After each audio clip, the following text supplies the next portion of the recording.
Good evening. Thank you guys for being here tonight. We'll go ahead and call this work session to order. Um, I think I'm gonna do the prayer tonight, and I'm gonna ask Commissioner Cowan if he would lead us in our pledge. Let us pray. Father, we thank you for today, God. We thank you for allowing us to be here. Lord, thank you for just letting us be in a community that we love and that we can call home, God. We ask you to bless right now. Bless everyone that's here tonight and their families, God. In your Son, Jesus' name we pray. Amen.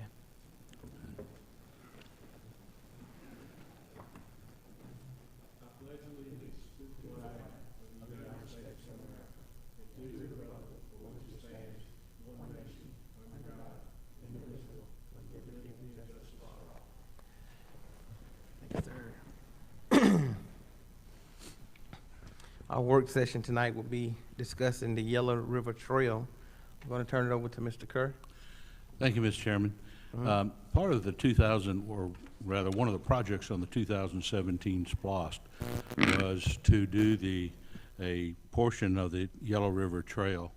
And so that's really what this is about, is to show you a master plan that has been developed and to show you what portion of that trail that we'll be able to do with $1 million that was budgeted for that trail, and most importantly to show you all of the connections that this trail will have and for the future. Jeff Prine, who is our project manager, is here to present that this update to you, and this is being done in conjunction, of course, with Dwayne Mask, our Parks and Rec director, and Los Design has been working as well with us on this. And with that, I'll turn this over to Jeff. Thank you, sir. Good evening. We are very pleased to be able to bring this master plan back to you tonight. I would be at a loss if I didn't recognize the members of the committee that worked with us on that. Obviously, as Lloyd has said, Dwayne Mask has been representing the Parks and Recreation Department, and Chester has been representing the Public Works and Transportation Departments. From the Newton Trails, we've had Deborah Griffith, Dwayne Ford, Greg Richardson, and Lowell Chambers. And then Los Design has been our consultant. The goal of tonight is to give you an overview of the overall master plan for the trail system itself. What we wanted to work on was a system that would allow us to use the Yellow River kind of as a major pathway, and then have branches or routes off of that would reach out to touch other elements within the community, be it neighborhoods, parks, and our neighbors with Rockdale County. And so we'll walk you through that tonight. Uh-oh. It's the arrow, right? Oh, here we go. Just takes a second. So basically, the area that you see in the red there is the area that we studied. It encompassed the cities of Porterdale, Covington, and also Oxford. And we are coordinating this particular master plan and the routes with their trail plans as well.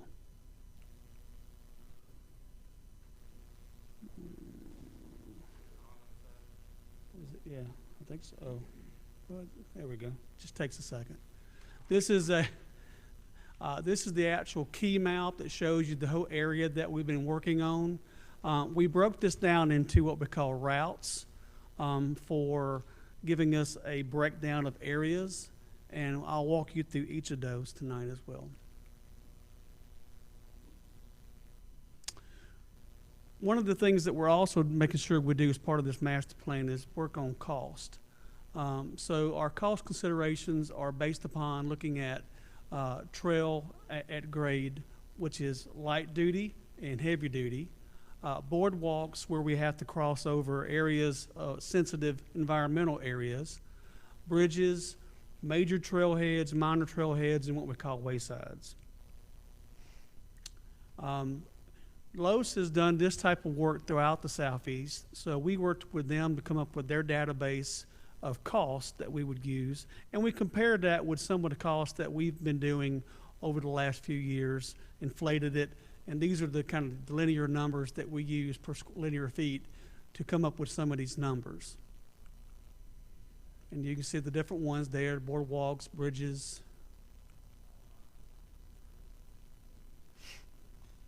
Major trailheads. Major trailheads includes not only parking, but it also has a restroom, a trail kiosk, signage, and landscape improvements.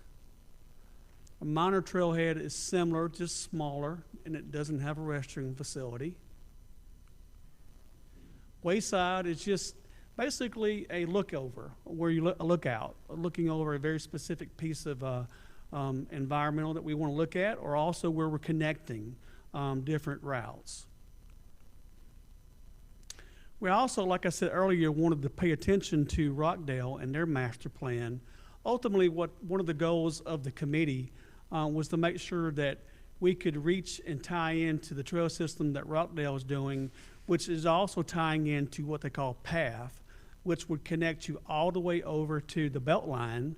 So once we had completed that, we'd actually have a route that would allow us to go from Newton County all the way over into the Beltline, into the metro area, which is pretty special. We also wanted to reach up and grab and touch the Georgia International Horse Park as well. So the first route that we will talk, and we're going to be working north to south, was what we call the Georgia International Horse Park to Mount Tabor Road.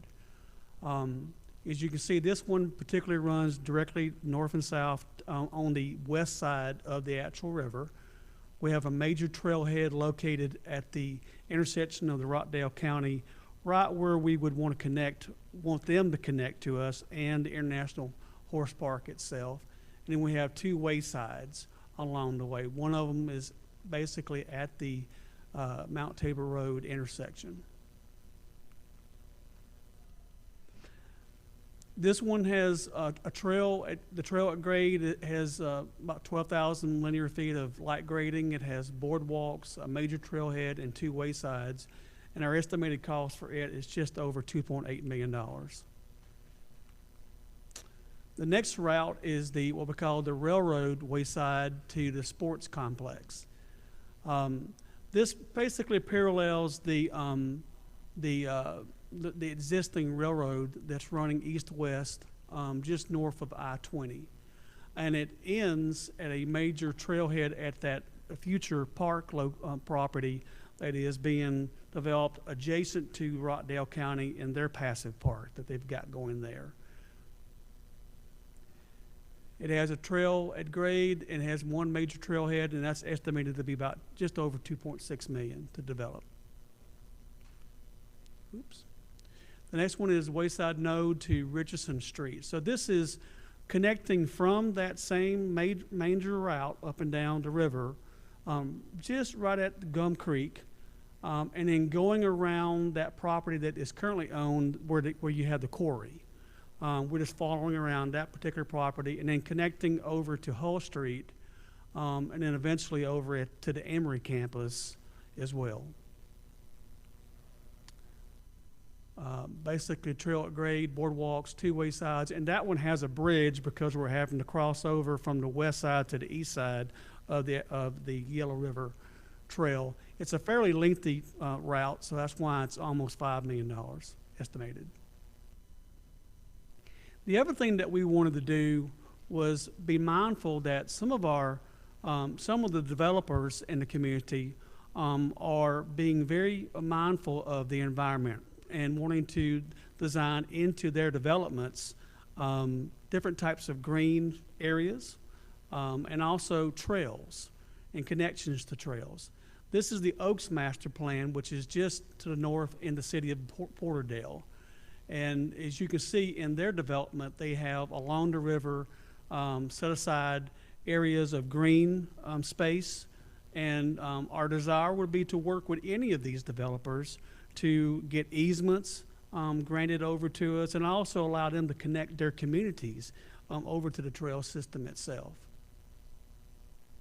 So then in that particular area, you see the railroad wayside to Brown Bridge Road. So this would be connecting from just north of I-20 there at the railroad wayside, coming south underneath I-20, that trailhead you see located there is the Denny Dobbs property, and I believe the Denny Dobbs development has been before you or is coming before you. That's that property that he's wishing to potentially donate to the actual to Newton County and to do some development that would be playing into our future master plan of the actual trail system itself.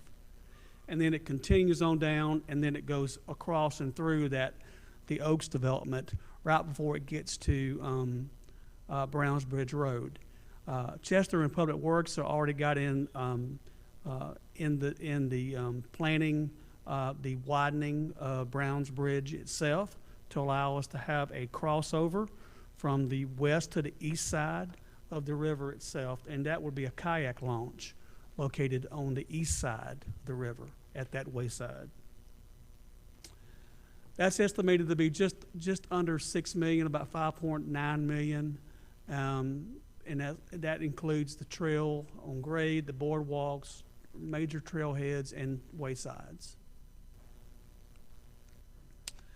The next one was a spur connection over to Fairville Road and that community. We wanted to make sure that we had an opportunity to reach over to that side of our community.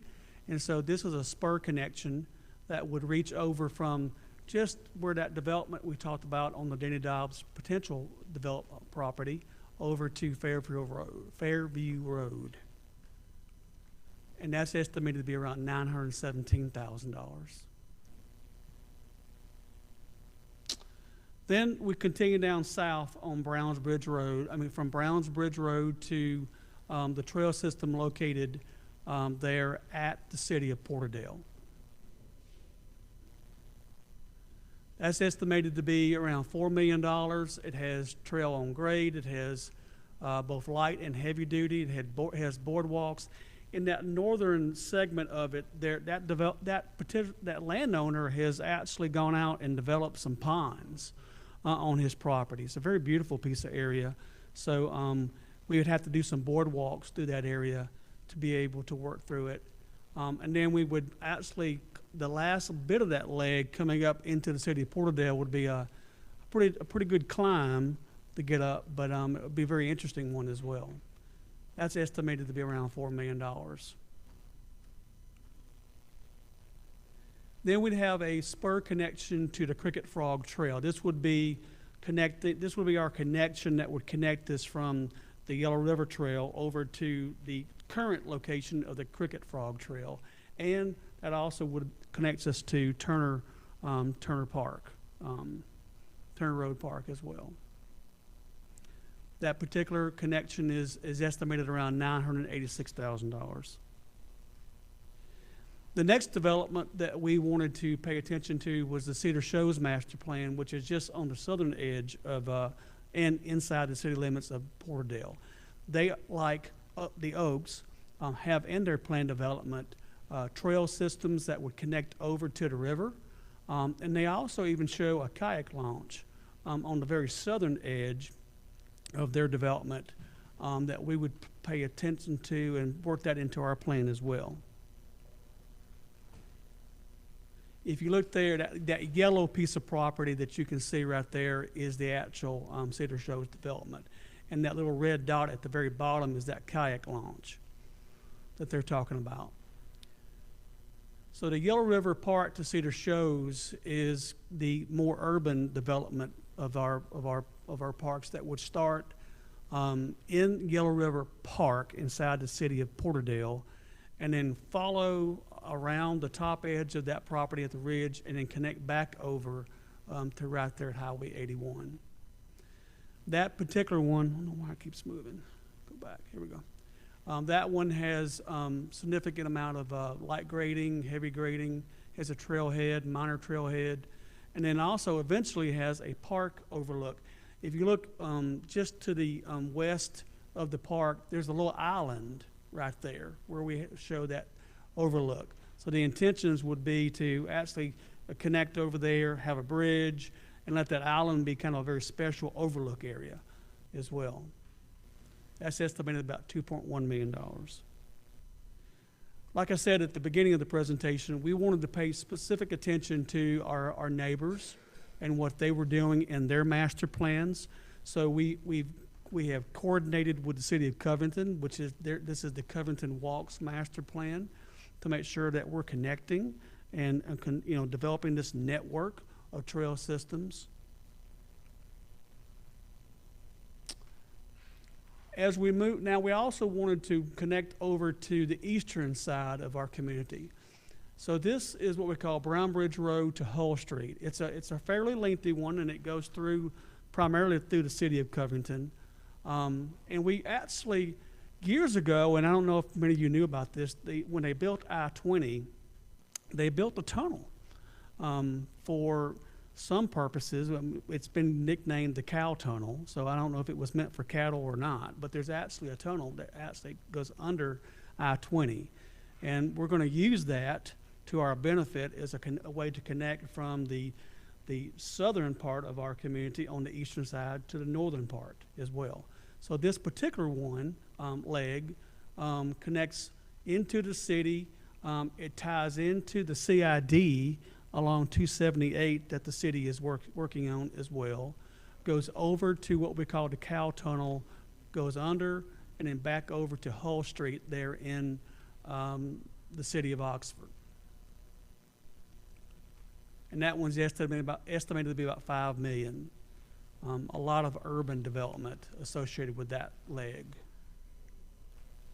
And then this is another leg tying in the Cow Tunnel and going up and really going north and south on Indian Creek from the Cow Tunnel to Hull Street over to City Pond Park, and then also the Covington Town Center development that's there as well.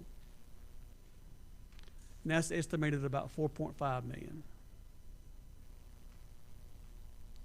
We have an alternate that we put into our plan also of how we could connect over from the Cow Tunnel directly to City Pond Park as well, instead of going up and around. And that's estimated at about 3.5. So the total cost estimate for this master plan is roughly a little over 37, just under $38 million in today's dollars. That does not include, obviously, land acquisition or easement acquisition, because it's very difficult to know what all that would be. That's just construction cost. Now, obviously, that's if we put everything out for bid. This trail system group has a very good history of using a lot of manpower, local manpower, and also the Public Works Department in helping to do some of this work. But the other thing that this master plan does for the community, Newton County, and also the trail systems itself is it gives them a master plan to go out and seek other funding sources, federal grants and state grants and other kind of grants that are out there.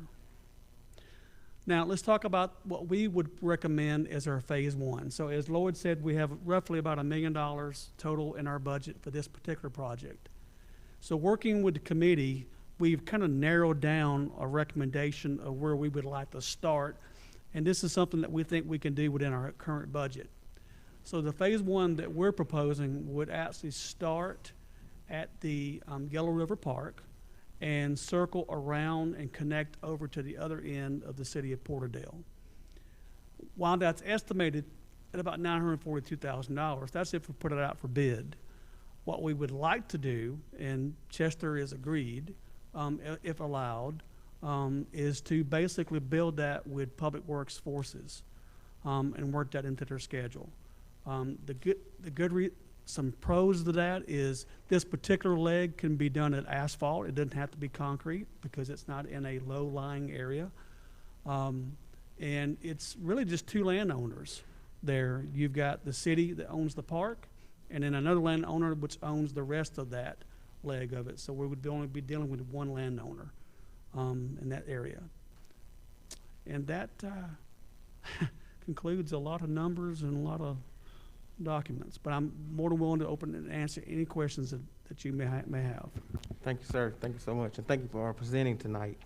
Lloyd, you want to kick it off before we open it up for questions? You good? Okay. Commissioners, do you have any questions tonight? Commissioner Sanders?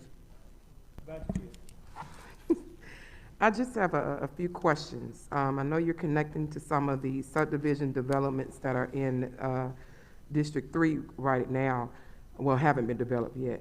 So you stated that we're going to use a portion of their easement. So what is the cost of their land? Are they donating the land to us, or are we paying for the land So this is on the Denny Dobbs property? and the oaks? Oh, in the Oak. So, well, we haven't had well, we'll start with Denny Dobbs. It's my understanding, and Dwayne, do you want to come talk to that, or do you have the details on that? I think they discussed that a meeting or two ago, and I think they disabled so it's coming back to. Well, that was, Okay. that was for the park area, but not for the trail. I know we're doing a trail was proposed by the development that was doing the actual trail. It's my understanding is that the property that he wants to donate would go all the way down to the Yeah. river. So Right. therefore, if we owned it, then we would be eligible to put a trail system Yeah. through there without, as part of that, as part of our development if we wanted to. And I do believe he was proposing some development, like a parking area and like a wayside. Right. To be part of his donation, Okay. in-kind donation for that. So what about the other property? So the Oaks and the Cedar Shoals, we have not approached them yet because we wanted to make sure we put the master plan before you.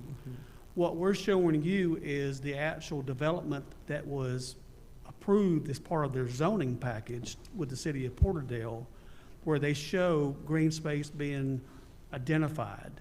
To the extent that the master plan is agreed to and approved by you guys, then that gives us the opportunity to begin to sit down with all the landowners up and down Yellow River and ask for donated easements and so forth for it. Okay. So if they don't donate it, we are going to offer them a cost for their property. Am I correct? That's right. Just like Okay, anybody, that's just like what I anywhere thought. else if they don't donate it, then our job would be to purchase the easements.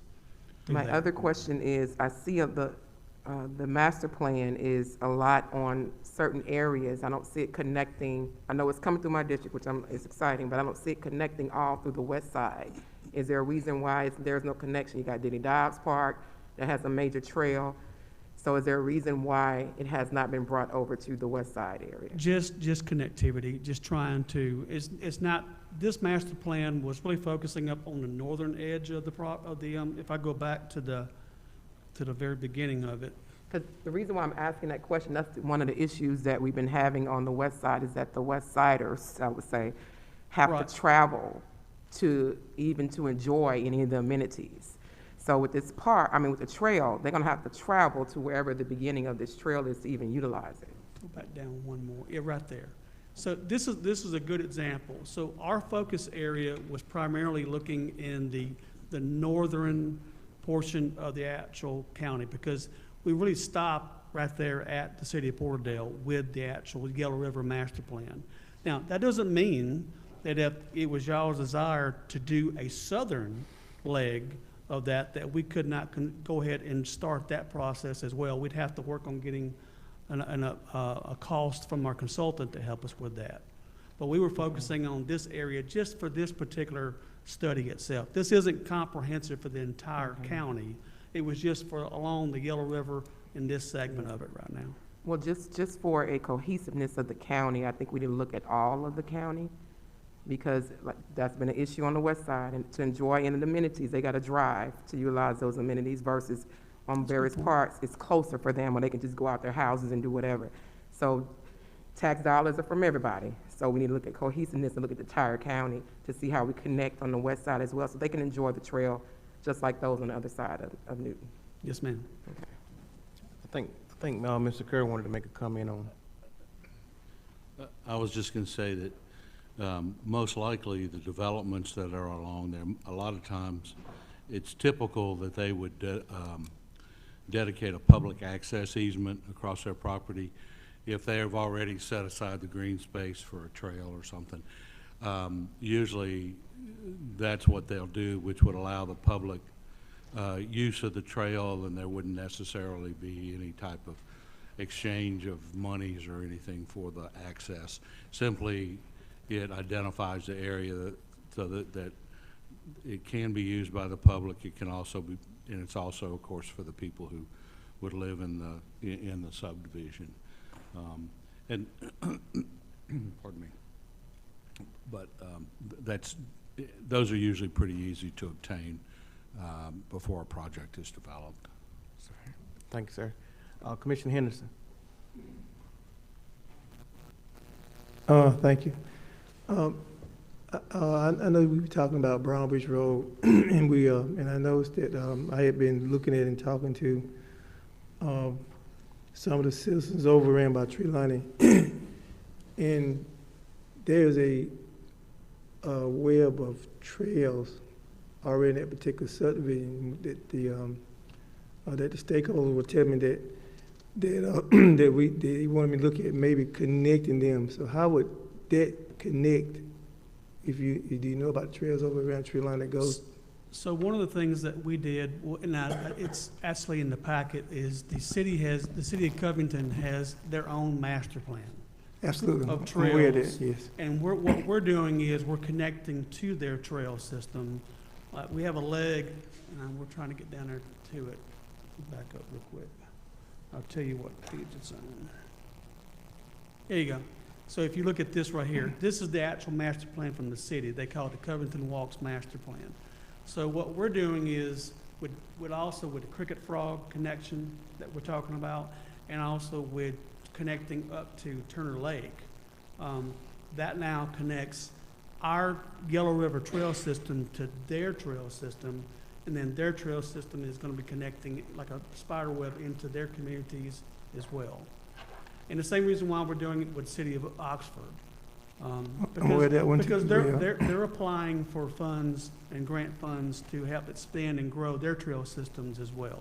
So we wanted to kind of do it in coordination with each other. Because quite honestly, if they're going to build trails within their community, we just want to connect to them and make sure that there's no kind of gaps between the two. Correct. It was just a conversation that we were having with the residential line in Brown Bridge Road, which connect to District 3, was to connect those trails with the districts in the county, and to, and when I got in touch with the former property owner, which was Roger Singleton, and he was willing to donate about 63 acres of trails and stuff to the county that we could have got a while back. I thought indeed we had got it for our conversation, but we didn't.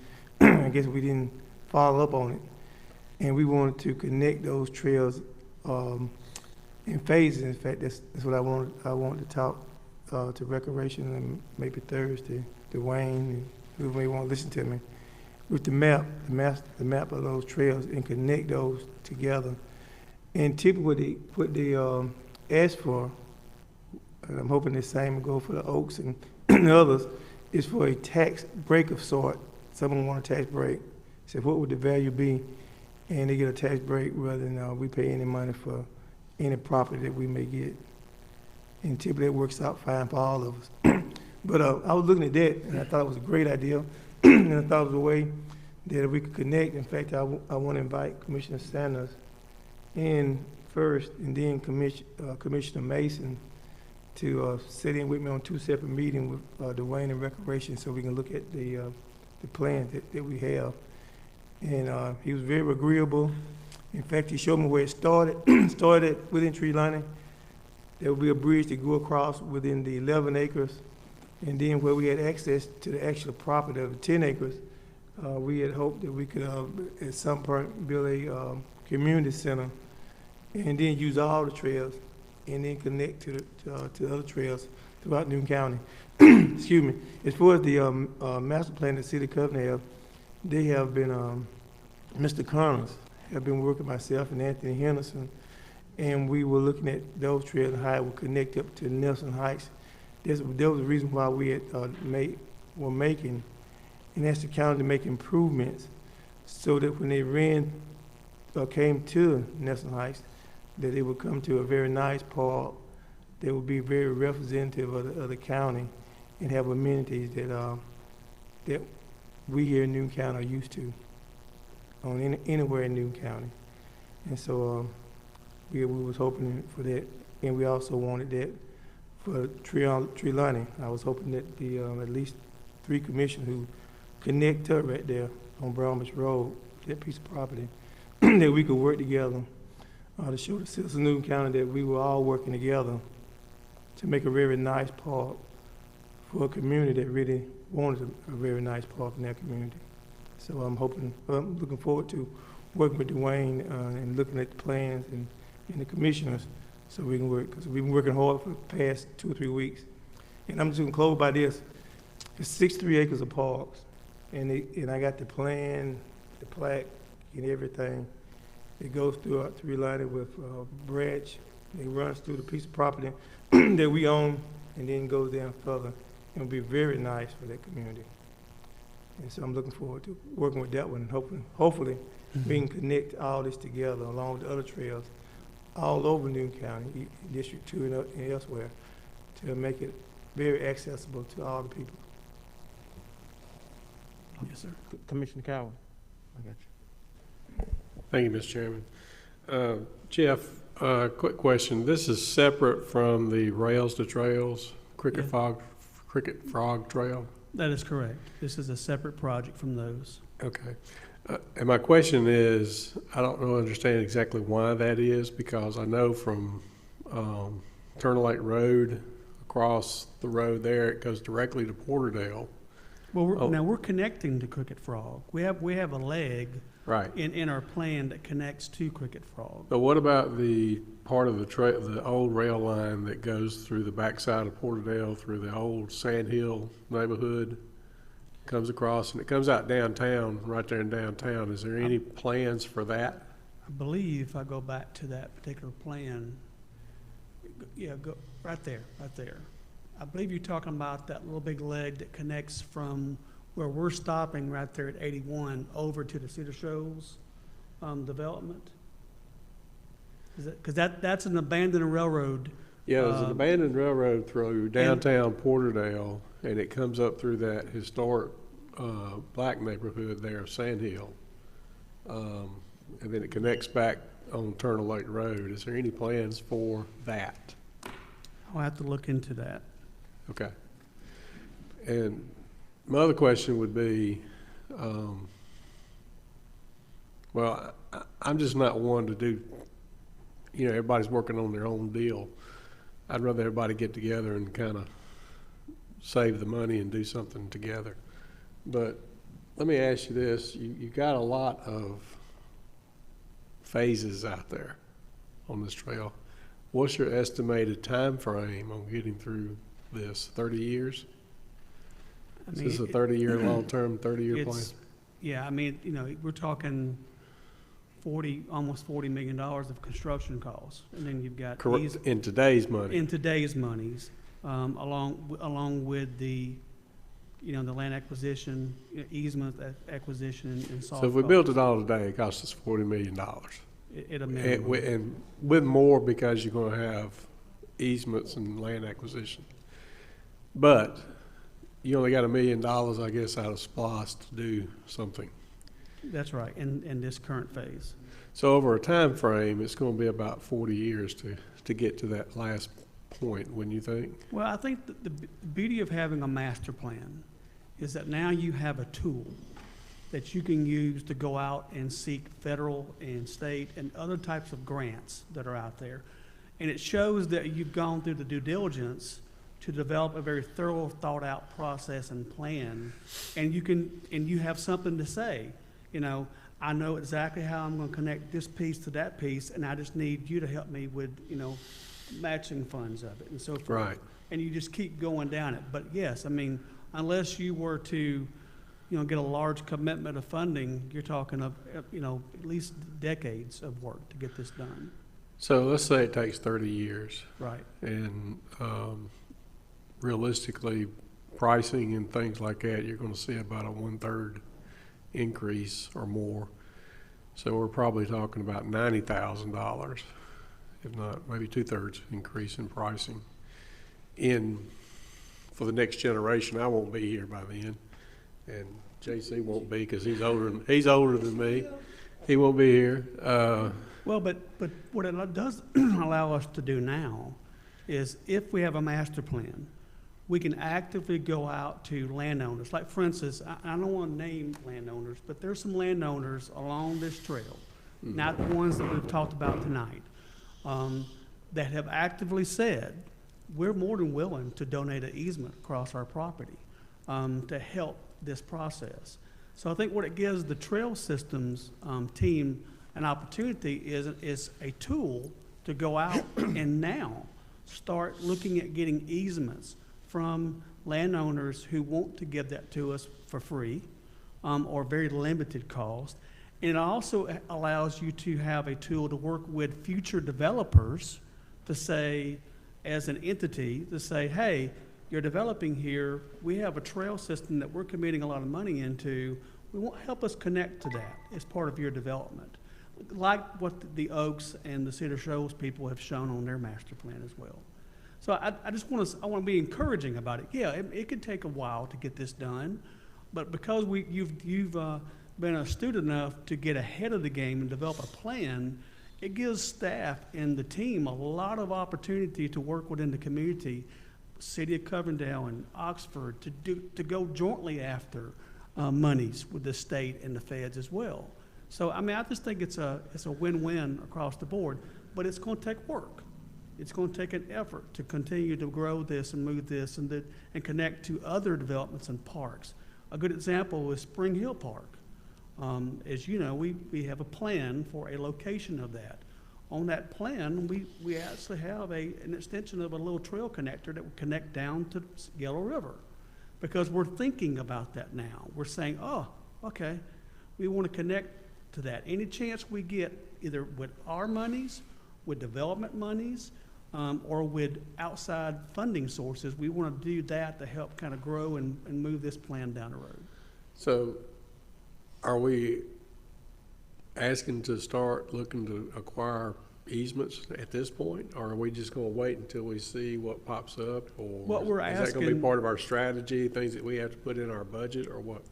So what we're asking for tonight, well, for out of you tonight is we're recommending as a team that this be accepted as the master plan. Understanding that a master plan isn't the end all. It Right. can grow, it can be modeled, whatever. But for tonight, we'd like to see this to be kind of the master plan, the starting point, and that we would like to be authorized to move forward with that phase one leg, which would be from Yellow River Park over to Highway 81 in the city of Porterdale. That was the #1 ranked and a leg that we can afford within the monies that we have allotted in our budget right now. I guess I'm not, you know exactly where Yellow River Park is.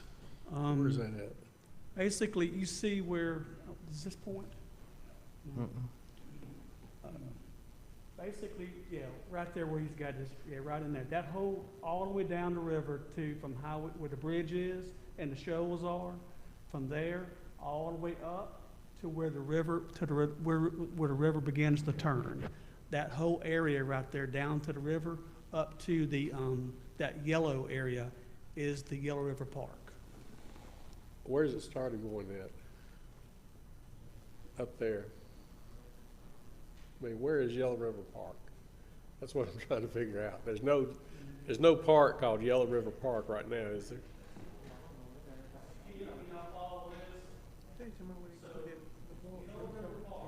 I don't know where it's at.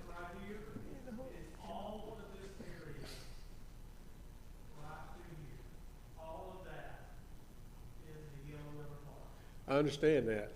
Where is that starting point up there where the green line ends? Right there. What is that?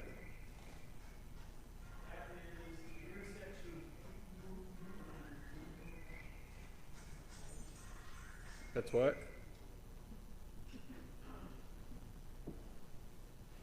Washington Street. So basically, it's the intersection of Washington Street and 81. And that's where the abandoned railroad. That's the old railroad. That's right, that's the old Okay, railroad. so I see what you're saying now. That's Right. the old railroad, so, That's the old railroad, and that railroad would then, that abandoned railroad would be, it's my understanding, is that the Cedar Show's developer would be willing to help us make that connection from their development up to that portion of it. okay. And all that's along the old rail line, or most of it is. Basically from that little red dot to where you see the Washington Street Wayside right there. Yes, sir. So if we can get from Yellow River Park to that park, then as Cedar Shows develops, and if they continue to do what the development says and shows, then they're dedicating green space and developing Are we internal calling trails. Yellow River Park the park there in Porterdale? Is that the one by the river? Yes, sir. That's what you're talking about? That's exactly. It has a little small loop trail in there I right got you. now.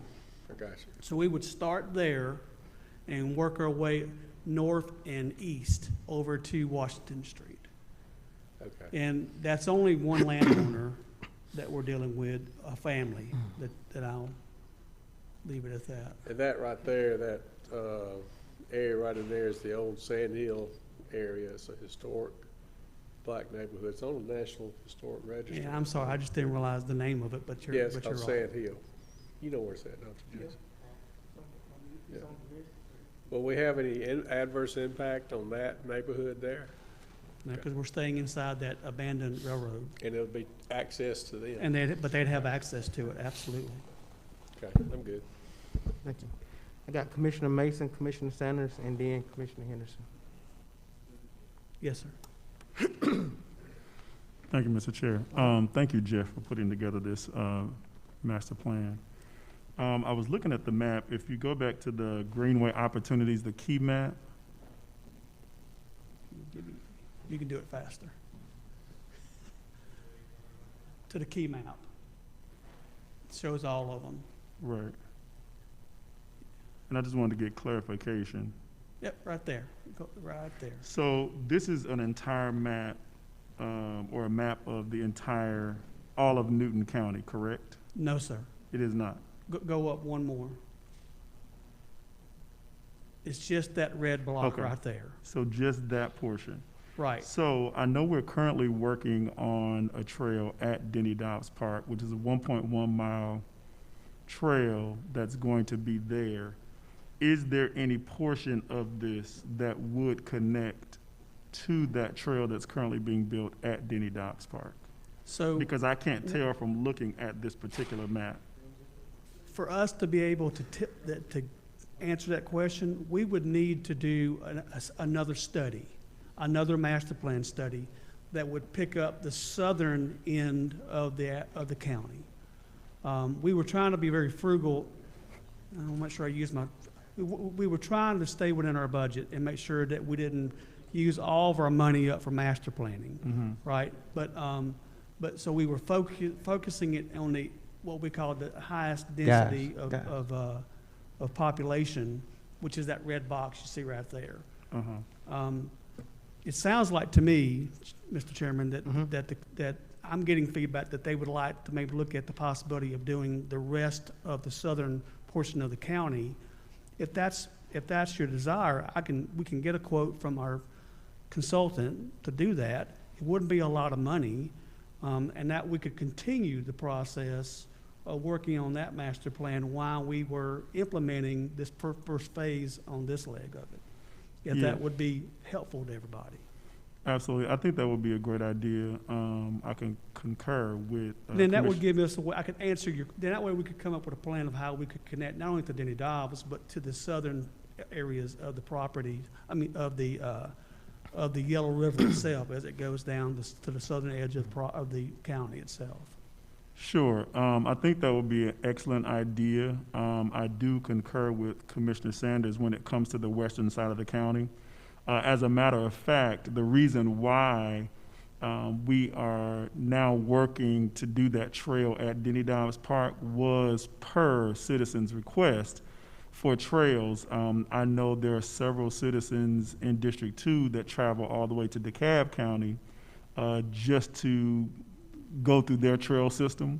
So they have been asking for trails. So I figured, well, that would be a quick way to kind of get a trail before we start working towards this particular master plan. So I think that would be excellent if we can And add it. Brian, can you go to the Rockdale, find the Rockdale map for me real quick? I think it's, yeah, further down. Because I believe Commissioner Mason, yeah. So if you look at the southern side of the Rockdale County, that kind of ties in closer to Denny Dobbs into your district you're talking about. They do have plans, see in blue right there, bringing a trail down. So if we can connect there, Yes. then now we have a southern connection up to the path, and we have eventually a northern path. Yes. So now we're kind of attacking it from both north and south. And then we just got to kind of develop a plan to kind of get as far east as we can as well. Yeah, I would definitely like to see that, if at all possible. Okay, I can work on that. Chairman. Thank you, Mr. Chair. Commissioner Sanders, thank you. Yeah, just two questions. How much are we expecting this to be grant funding versus county funding? On the The total whole- development? Yeah, Or yeah, I don't Okay. know how to answer that. It's really, my experience has been, that, you know, it really depends on the cycles of how the monies are being distributed out there for different work. During different agencies. So I don't really have a good answer to what to tell you, but in most cases, you probably could say, if you were just blessed to get everything you wanted, you probably would be somewhere around the 40% that you could get grants on. But that would be hitting every single grant that you got, that you went after. And that's probably not gonna happen. So will this trail also be connecting, you know, that our congressman has expected that we have money funded for the trail that's gonna connect to Rockdale through District 3 to 80 million? I don't know if you remember Yes, that ma'am. grant. So are we gonna connect that as well? Because we're supposed to connect with. That is, if I go, Brian, come down to the railroad, keep going, one more. Yeah, right here. So this is one of those connections that we would Okay. do there. If you look at that little green area right there, that is a plot of land that has been designated for a future park. On the Rockdale side, it's gonna be a park as well. So the idea is that we'll have a not a joint park, but we'll have a joint park area. And so if we can connect the trail there, then they'll connect it on over to the path eventually on their side. And that will give us that northern connection to path that I was talking about. Okay. Thank you. Now granted, they gotta do their part, but that's part of the partnership. Thank you. Commissioner Henderson. Thank you. Going back to City of Covington and their park that's going to connect. When I received a map, and I think I got a map about 5 months ago, and when I think Mr. Connors and myself and Anthony, we were going through it, and I think we had a meeting in Lloyd's office too as well. I noticed that there was a few dots in it. And I wondered, I said, well, what could those dots be? And so, as we talked about it for a while, those were homeless people who had, I guess when they did the map of photos, they showed where they lived in those particular areas out in the woods. So so what I'm saying is that we've got a homeless population that when we start going through woods, like over at our food depot back in the woods, before they live out in, people live there, according to the businesses, because some have called me over and told me, so there's a lot of people living out here, and so they talk to us any kind of way. But anyway, those are people, and we need to help them as well. So is there a plan in place for our homeless that we do have? You know, some say we don't. I know we do, that we do have. As far as getting those people a place for them to stay rather than in the woods and alongside trails. And that was some of the concerns when we first started talking about trails that the citizens I know over in Newman and Mansfield way, what they had spoke about was the fact that anybody could be walking on trails and you would encounter somebody possibly was homeless. And so is there a security plan that while we doing all these trails set in place, is there more money for the officer of sheriff to have to somehow at some point patrol those areas as they are built? And you know, I was thinking, and you know, I think a little bit sometimes, you know, when we talked a little bit yesterday about 100 people out of say 1,000 being evicted, and so is one crime is too much for any. And so this my point I'm trying to make is that if once we start building all these trails through the woods and through people's homes and around their properties, that there's got to be some type of security, somebody to patrol those areas, rather than just building trails and be left up for things to happen. And I'm just conclude. I remember in the paper a year or two back, this young lady was missing, and she was found in the Yellow River, her remains. And so, you know, that's something that's kind of stuck to me, lodged in my brain. And so we got to have a security plan as well. We got to work with the officer sheriff, the city of Covington. That's the conversation that we've had with the city of Covington, myself and Anthony, will say, hey, we're going to build those trails, but we want to make sure that people are safe and that our homeless people have somewhere for them to live so they can live their lives in a decent environment, but not in the woods. So just bear that in mind too. Yes, sir. Absolutely. Thank you, sir. Commissioner Mason. Thank you, Mr. Chair. I just want to add on to what Commissioner Henderson was talking about. I was recently re-educated on the terminology from homeless to unsheltered. And so when I recently found out that we had an unsheltered major issue, I actually did start an unsheltered job and housing initiative. And so we actually have 6 individuals right now that are going through that program as of September the 1st. They are going through Georgia Piedmont Technical College. They're getting trained either in 5 weeks or 15 weeks. They will automatically be placed on a job here in Newton County. So there's jobs already waiting for them to get through training. And then I'm also working with our housing authority to ensure that we find affordable housing. We know right now that housing product, there is a shortage. And so what we had considered doing by working with our Vice President of Economic Development at Georgia Piedmont Technical College, as well as our Director of the Housing Authority, we have considered, and of course this is slightly premature, but we've seen other communities throughout the United States. What they've done is they've actually come up with a campsite. And that campsite was there to help house those that may be unsheltered. So that is something that I'm actually researching, looking into right now, where we can address the unsheltered issue in Newton County.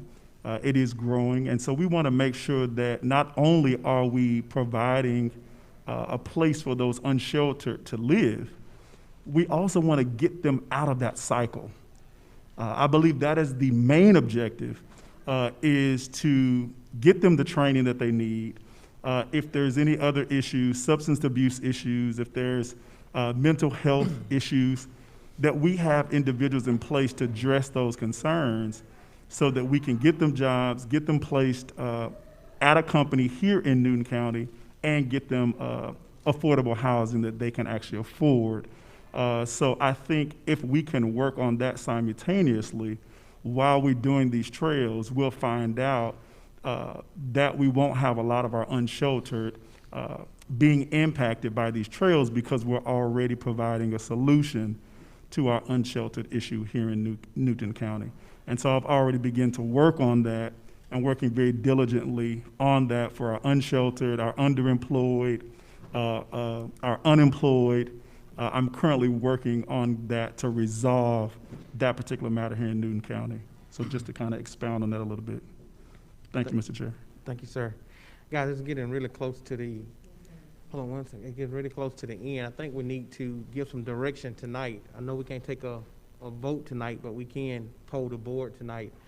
I think 3 commissioners had said that they want to expand the scope of this work to the west side of town, to the western part of the county, I'm sorry. And so I think we need to go ahead and do a straw poll on that decision. Commissioner Edwards, I know you just got here, so my apologies, Mr. Chairman, and to the rest of the board for being late. I was detained, but I will have to abstain. I was not here for the presentation. I would love to say I'd love to do what the majority of the board wants to do. I think the trail system is a wonderful thing. I'll say this, in the beginning when the trail started, I wasn't against it, but I wasn't necessarily a fan. I've become a big fan in the last year or so, a couple of years actually. So I'm hoping that my fellow commissioners will see it that way too, but I'll have to abstain because I was not here. Thank you, Mr. Chairman. okay. Commissioner Mason, are you in favor of that? Yes, Mr. Chair, I am. All right. Commissioner Sanders, are you in favor of that? To the western. Commissioner Henderson, are you in favor of that? Just want to make a brief comment. If we're going to do the trails the same as they would be in any other part of the county, because I know heard you mention, said, well, some part does not require concrete, and the other part will require asphalt. If we're going to do trails, let's do them all the same. Throughout, throughout the community, we want them all to be nice anywhere we do. And just to make a brief comment, what I wanted to say, and I didn't get the opportunity to say, it's about housing. It's about having a shelter where you can have homeless people who are just going through some so-called bad luck, to have a place for them to live that's decent in order. Let's not put them in tents. Let's put them in a house and make sure they provide services, mental health services and other services that they may need in order to help them get back on their feet. Thank you, sir. Commissioner Cow, are you okay with that? Yes, sir, I am, and I apologize. I kept saying Sand Hill. It's actually Rose Hill neighborhood. Now that makes sense. I just, okay. Thank you so much. Jeff, you need anything else from us? Just, is everybody good with the phase 1 as well? Yes, to make sure it extends into the western part of the county. Right. Yep. What the phase 1 would be, I've got my mission to go ahead and get a proposal to do the rest of the southern western portion of this county. I can bring that back to you. What I was saying is everybody okay with the phase 1 that we're recommending as our first leg of project that we do with the SPLOST funds that we have now? I think everybody was okay. Everybody okay with that? Yeah. Okay. Yeah. And you're All going to right. bring back phase 2 back before the board? Is that Absolutely, correct? yes, sir. All right, thank you, sir. Guys, it's 7:02. We just take about a 5-minute break. I seek a motion that we stand adjourned.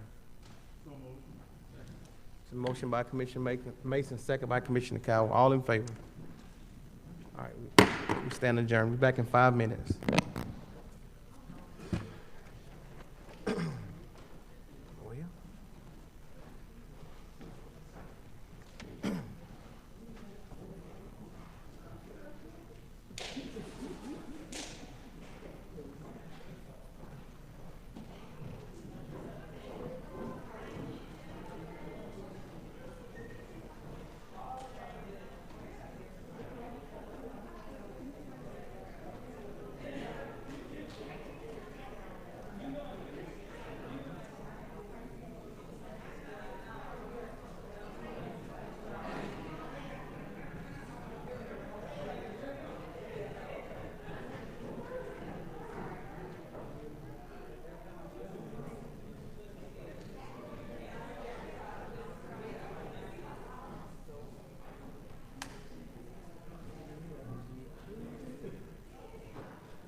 Yeah. It is.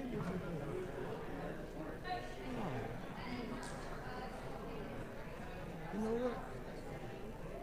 Yeah, they here for the agenda, but yeah, they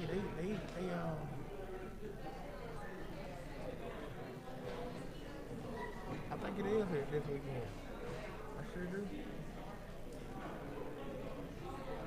Yeah.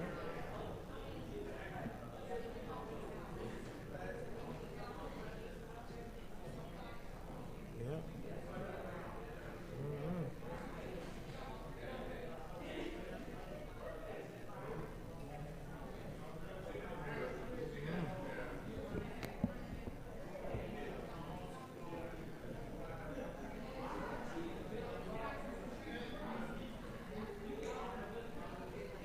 Yeah.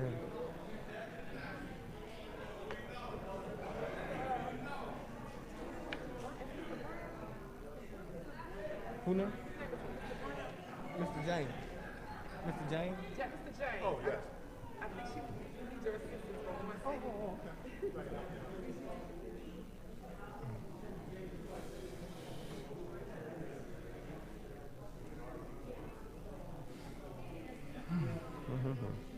Well,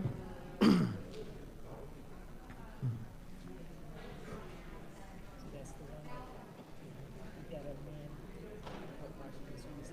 mhm.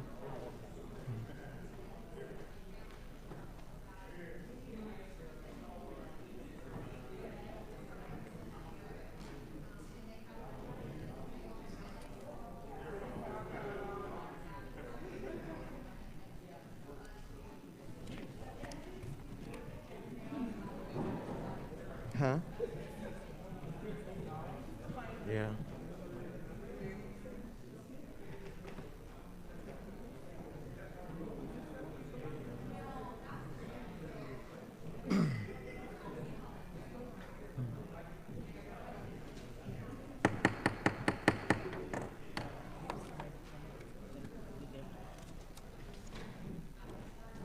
Yeah.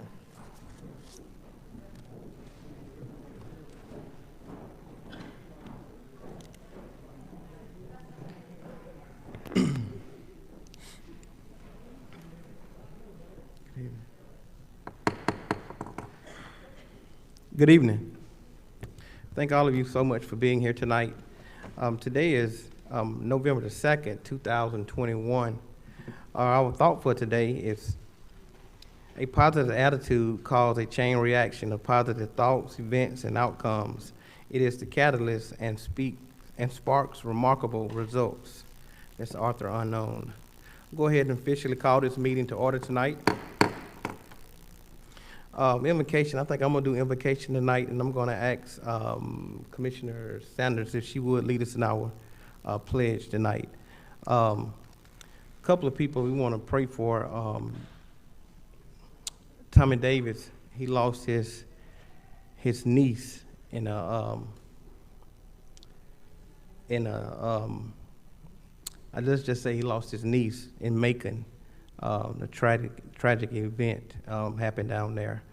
Also, want to pray for Miss Jackie's husband, Mr. Buck. We want to make sure we keep him in our prayers. And Mr. Adams, Mr. T.K. Adams also, we want to make sure we keep him in our prayers. Let's pray tonight. Yes, sir. Could we also pray for the family of Pastor Wood J. Smith, who passed yesterday at about 5 o'clock of the Minister Union? Yes, sir. Wow.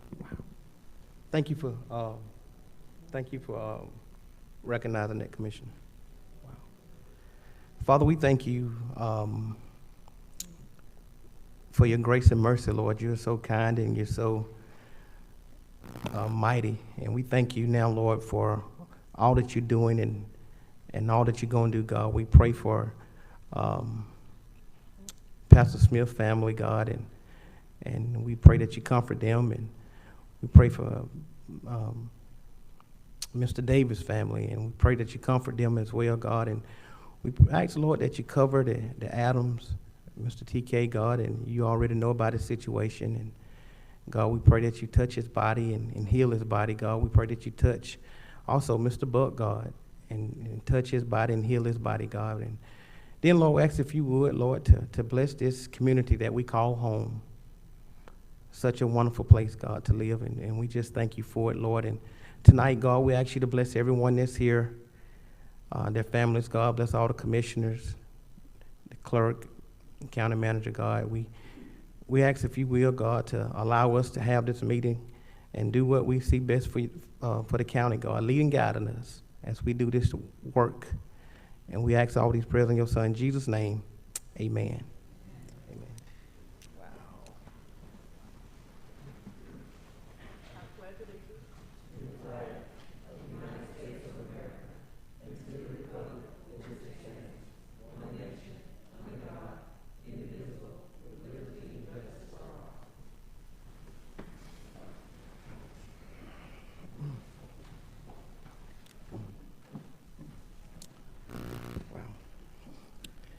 Next thing we have on the agenda is the agenda adoption. We do have a few changes tonight.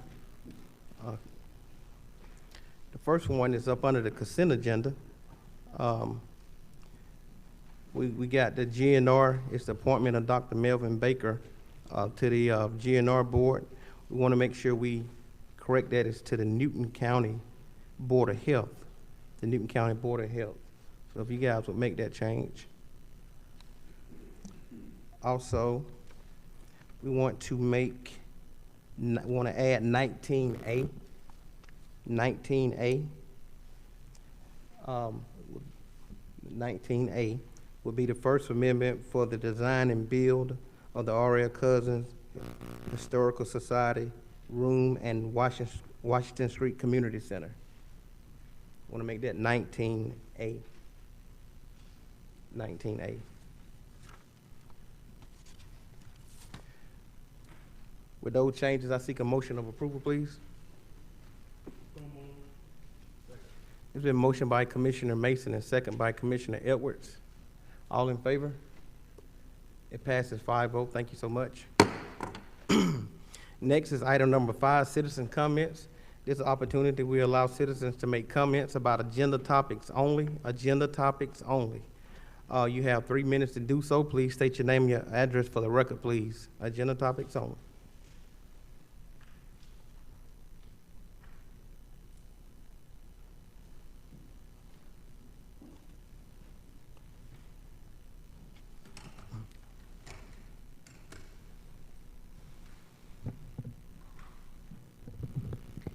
Hi, my name is Ann Newhurl, and I live on Ivans Circle in Covington in District 2. And I want to speak to agenda item number 21.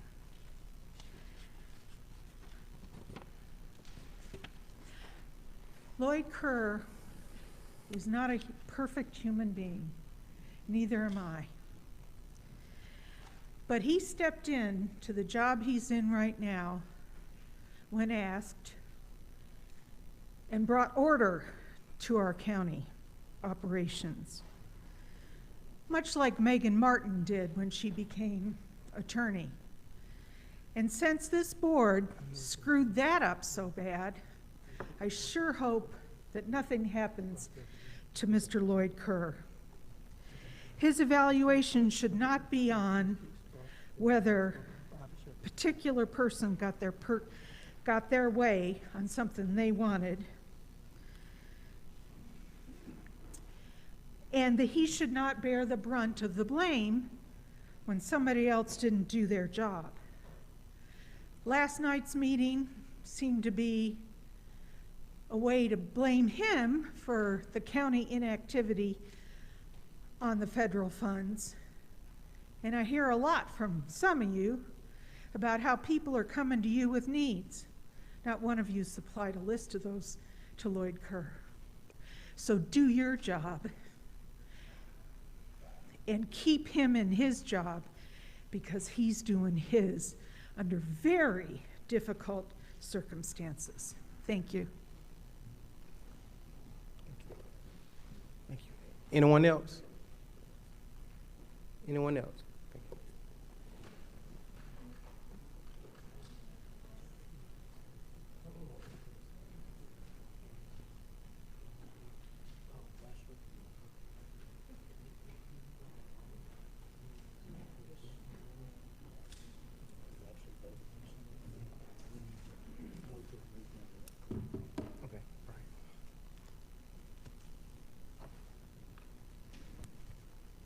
Good evening, everyone.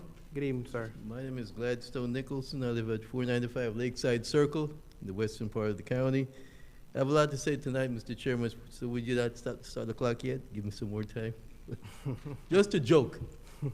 In any case, Ms. Nolly, thank you, ma'am. I think I say you know today. I liked your agenda minutes. Appreciate that. I'll talk fast.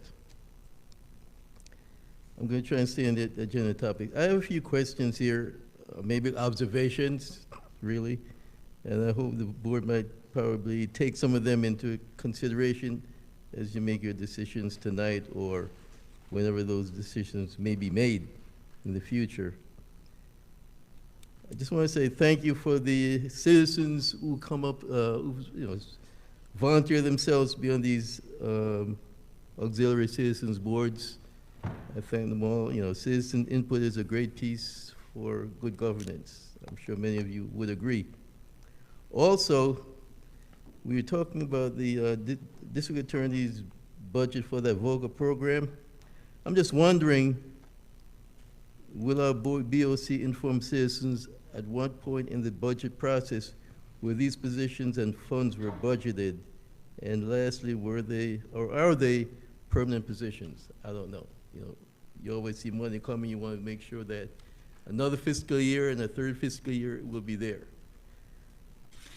And don't know if Barbara Morgan is here yet, but I just want to say their CID group on 78 is a great, 278 is a great idea. And I'm just hoping something like that sometime in the near future may happen on the commercial strip known as Salem Road in the western part of the county. Another comment is there's a company called Ascension Project Management, and they had a contract to build a park in Spring Hill. I'm not sure if it's been done. It's been a while since I've been over there on Upper River Road. I should say Lower River Road. But in any case, does the board know how that firm performed on that job? Was there some kind of ratings that they were given?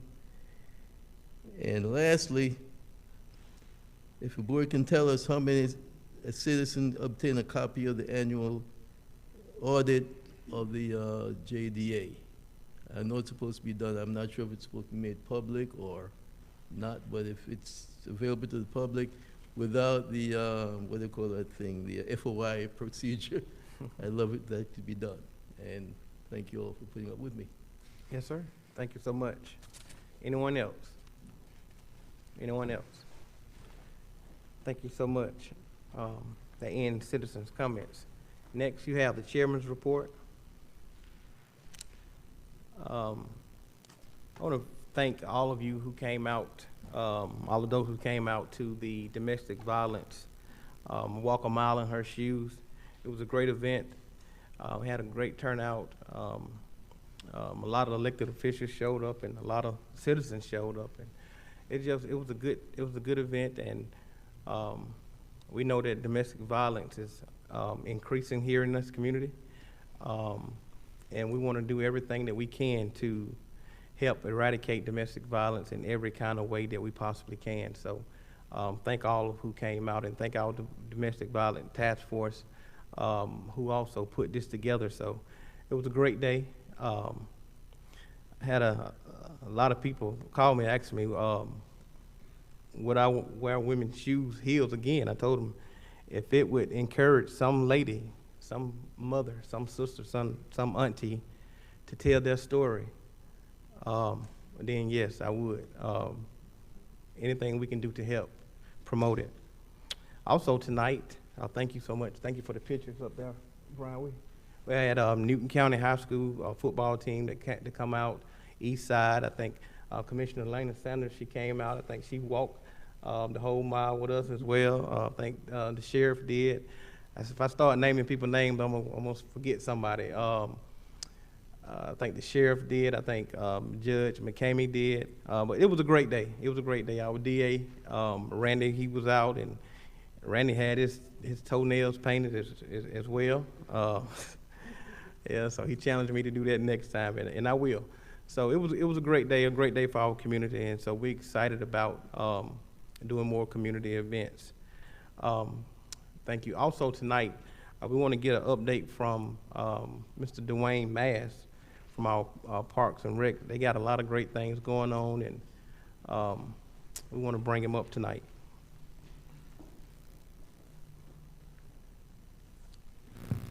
Hey, thank you, Mr. Chairman. Good evening, Commissioners. I'm just going to give a quick update on what we've just wrapped up and what we've got the rest of actually this calendar year, and then I have one more thing to share with you. We just wrapped up our fall sports. Football wrapped up on this past Saturday. We had 311 participants with our football and cheerleaders. This year we've done something a little different. We actually went in with Walton County. They had Loganville, Social Circle, Monroe, and also George Walton Academy had a couple of teams. So it also allowed us to allow our 11 and 12-year-old kids to play this year because we wouldn't have had enough to have our own league. 11 and 12 is getting a little harder because a lot of these kids are being able to play middle school now in 6th grade, so it's taken away. But we had a great turnout. Our 11 and 12-year-old team actually won the championship on Saturday, and our 5 and 6-year-old won second place. Baseball, softball wrapped up last week. We had 481 participants in that. Our Miracle League program had 71, and that was up 20 from the spring. So we were actually pretty close back to pre-COVID numbers this fall. Basketball has just wrapped up. Our athletic staff is forming teams this week, and they'll start practicing on Monday. We had 434 sign up for basketball, and 134 of those were 4, 5, and 6-year-olds. So with these kids just starting out in our program and coming up, so that's a good number. One thing I want to say about basketball real quick is we're part of the Junior Hawks program. We have been for the last 4 or 5 years. With that, we get uniforms from the Hawks. Each one of our kids get free tickets to go to. They get about 6 or 7 different games to choose from and get tickets to go.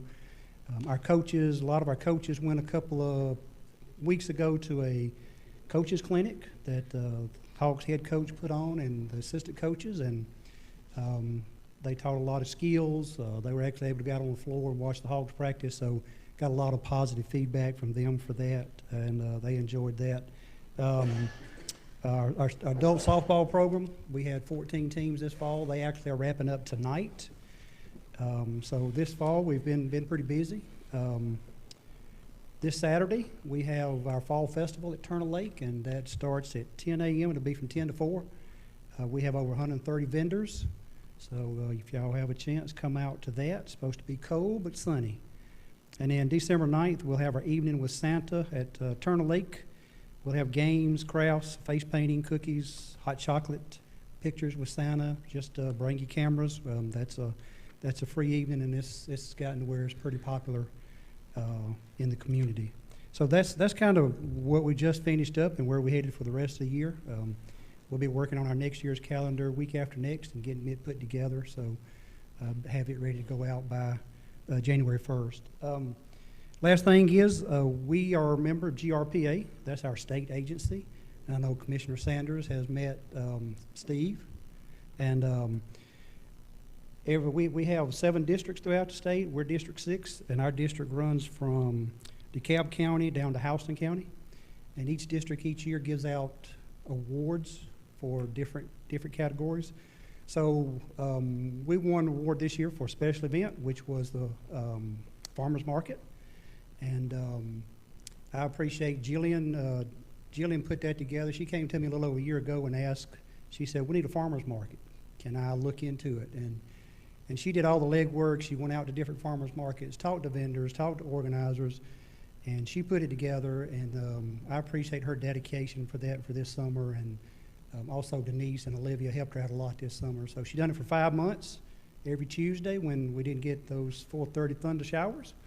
And I think the last month or month and a half, she actually moved to Turner Lake when our softball season started, and I had a pretty good crowd over there too. So I appreciate, and I did bring just kind of don't show all the awards. So I do, like I said, appreciate her hard work and what she's done, and got a lot of exciting things going on. So if y'all get a chance, Saturday, come out to our fall festival. So thank you, Mr. Chairman. Thank you so much, and thank you for all that you guys are doing over at the rec department.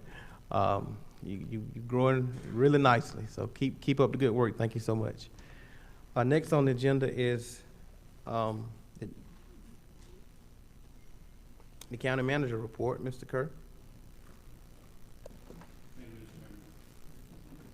Thank you, Mr. Chairman.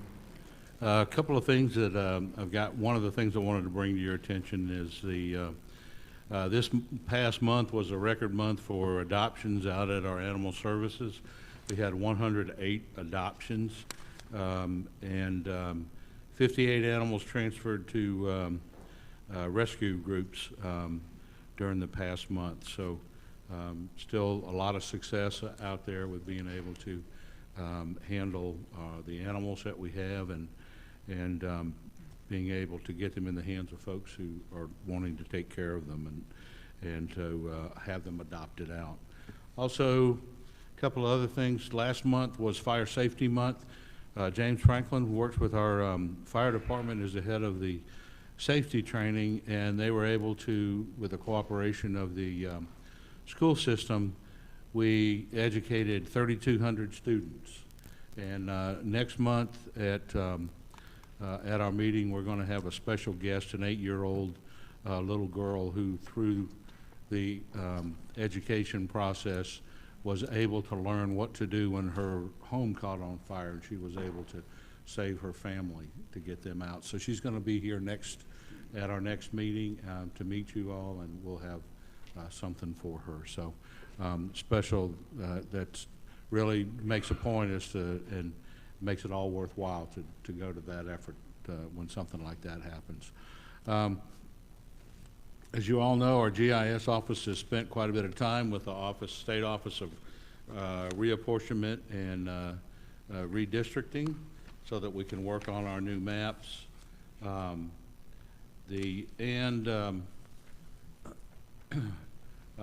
to remind everybody that the next shred day that we have for anybody who's got documents or old checks or whatever that they'd like to have shredded will be November 15th. If you want to contact the Keep Newton Beautiful office, they can give you the locations and the times for that, but that'll again be November 15th. A couple of projects that we have worked on out at Public Works. There was recently a 60-inch cross drain that was replaced on Hayes Pond Road, and the Commissioner Edwards is familiar with. Also, even though we've had a very difficult time keeping people on our trash crew, last month's bag count was over 2,000, and for a total of 14 tons of trash that we picked up off the roads. Guardrail replacement project has been completed, as you all know. Several places around the county you probably had to slow down for traffic to get the guardrails replaced, but that is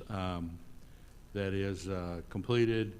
Negotiations with the property owners for property at the Kroll Road bypass, which is the new road that'll be put in as part of the interchange improvements at Kroll Road and the interstate have begun. So hopefully we'll have that right-of-way all certified here before long.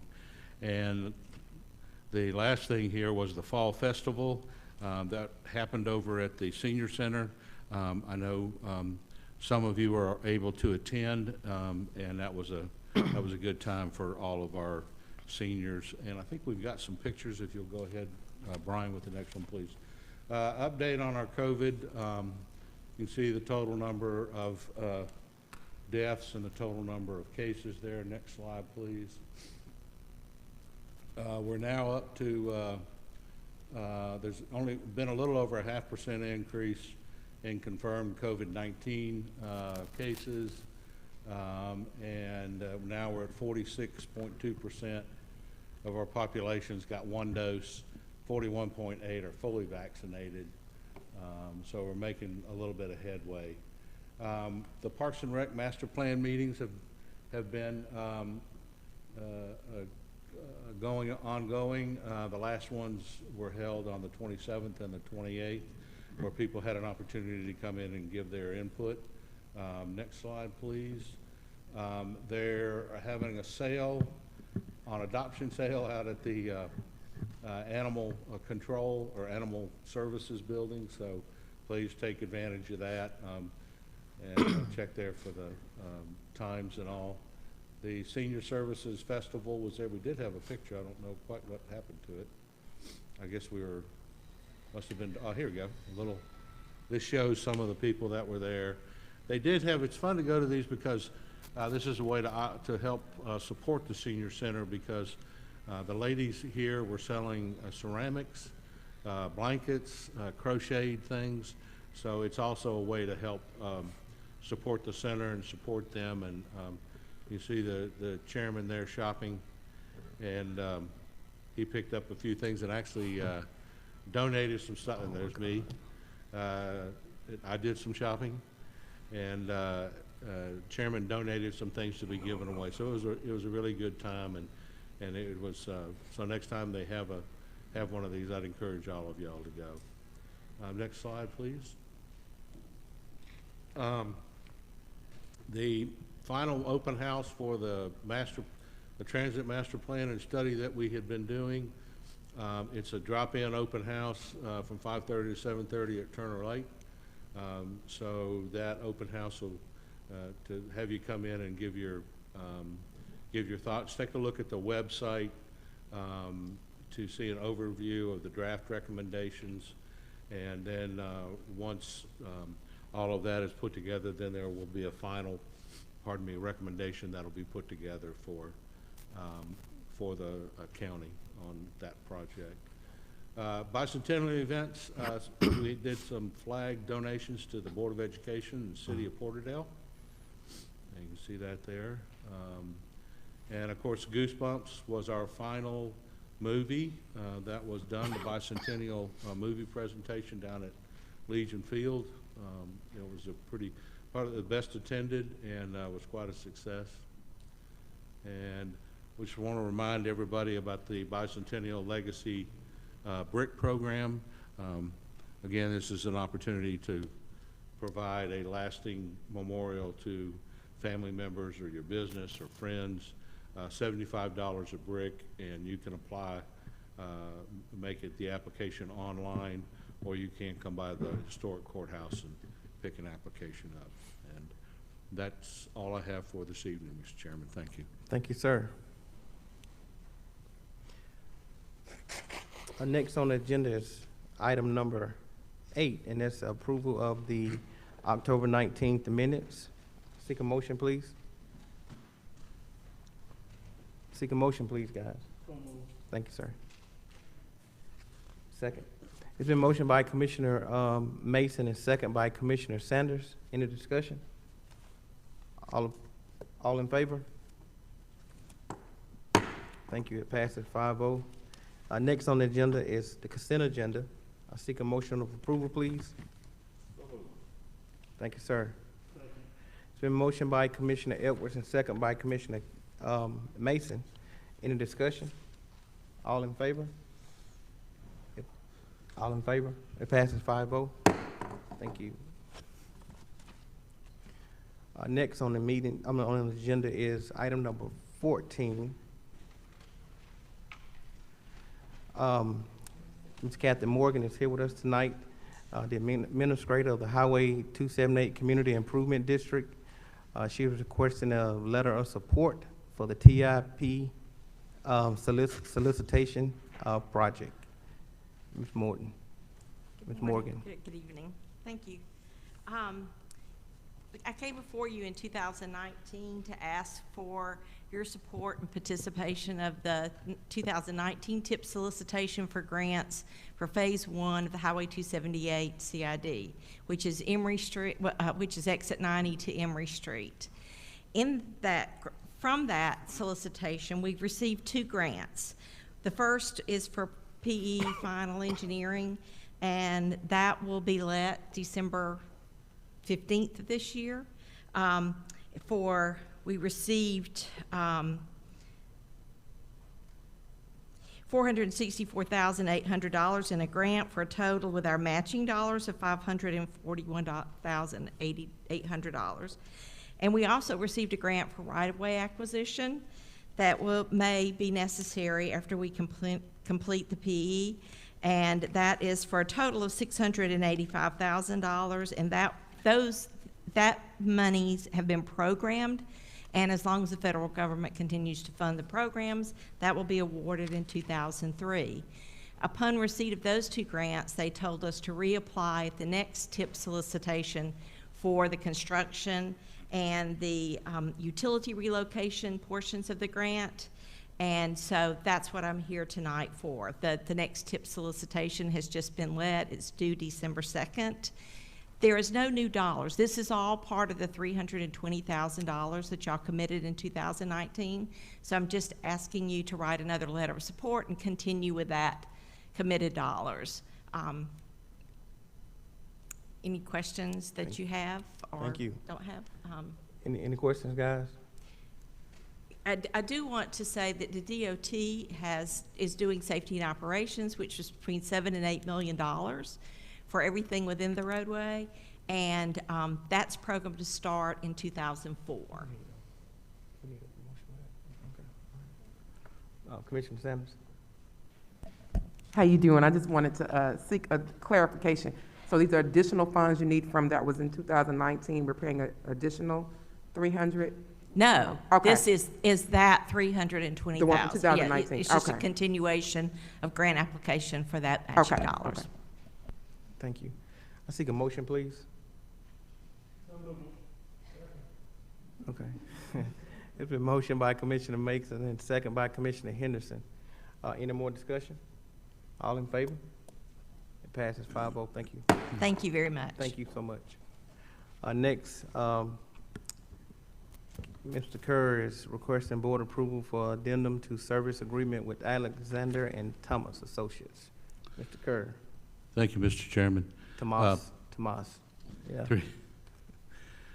Back in 2019, we engaged Mr. Tomas and his company to begin to do an audit and to review all of our bills, all of the billing for our water, electric, and gas, for all of those utility services, and with the intention of determining whether or not we were being charged appropriately.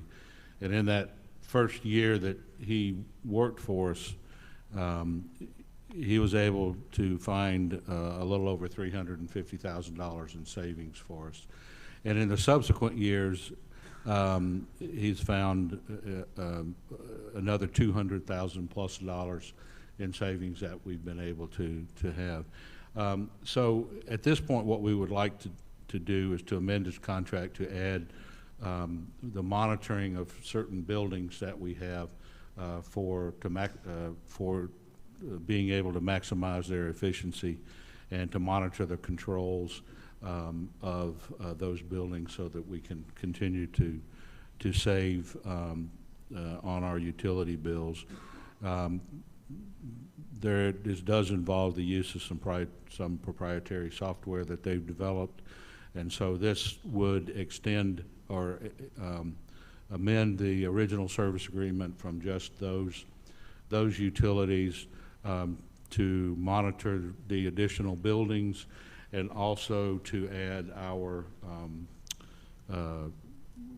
phone bill, or rather our Verizon, to do a review of all of our Verizon bills to ensure that we're being billed accordingly, and to get all of our Verizon accounts under one account as opposed to the 100 or so that we have right now. So, and to consolidate all of those to our advantage. So I'm asking the board to amend that service agreement to provide for that extended service, and to also add the telecommunications to the utility review.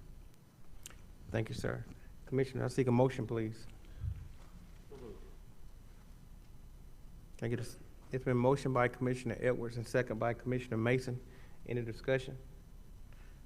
Commissioner Edwards. Thank you, Mr. Chairman. So, Lloyd, refresh my memory. I do remember this gentleman coming before us and approving this. How is he paid? He is paid based on a percentage of the savings that he determines, or that is determined from the bills. And he receives a percentage of that for a specified period of time. And that's based on that utility billing. The monitoring service is a monthly charge based on the number of buildings and the square footage and so forth. So he's, if I heard you correctly, we're somewhere north of a $500,000 so We far. are, correctly, yes, Okay. yes. Thank you, Mr. Chairman. Thank you. Any more discussion? All in favor? It passes 5-0. Thank you. Lloyd, you're not gonna show the article? Oh, I'm sorry. No, I ran off a copy of the press release. I'll be glad to read it out if you'd like, Please. Mr. Chairman. Newton County, Georgia government's taken significant, Newton County, Georgia government's taken significant steps to reduce its expenditures during COVID-19 pandemic. In late 2019, the county manager was faced with budget challenges and made the decision to focus cost reduction efforts on utilities, electricity, natural gas, water, and sewer. Kerr stated we had a number of older buildings and some new. No bill audits had ever been done, which is true. None had been up until this point. Utility billing is something that can be very complex. We wanted to make sure that we were being billed correctly and that we were being as efficient as possible with the equipment that we had. The project results were formidable with no capital outlay and over $500,000 saved to date. For year one, Newton County improved utility pricing and obtained refunds for a total net savings of $354,808, approximately 12% of the total utility expenditure. In year two, the recorded utility pricing reductions and additional recovered refunds resulted in $195,420 net savings, approximately 6.5% of total utility expenditure. Year three, expectations are net savings of $250,000. The process began with the ATA capturing historical utility billing and usage data in the technology platform utility TRX. The first step provided foundation for cost-cutting efforts equipped with utility TRX exception reporting. Jason Johnson, Director of Building Services, worked to mitigate obscure issues that fall below traditional accounting systems radar. Some of the more common issues identified included equipment malfunctions, leaks, and building control optimization opportunities. In the next step, ATA's specially trained team members were tasked with scrutinizing monthly utility charges while optimizing pricing and rates. Finally, utility TRX technologies were used to measure, and validate or dispute the energy savings-based invoices for the 2018 HVAC systems upgrades. And this is referring to the upgrades that ABM, thank you, I couldn't remember the name. So that was very much a part of what had been done. Was they, Alex, and as a matter of fact, Mr. Tomas is here tonight, does intercede on our behalf with the utilities company and negotiates with them, and because of he has the ability to argue the bills, whereas I don't, Jason does not.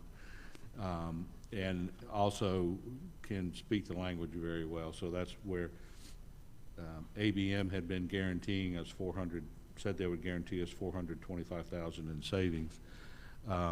He was able to prove that they had not provided us that much savings, so we were able to get some money back. Mr. Tomas stated Newton County is one of our greatest success stories. We'll look forward to our ongoing efforts in partnering with the county to manage our utility expenses.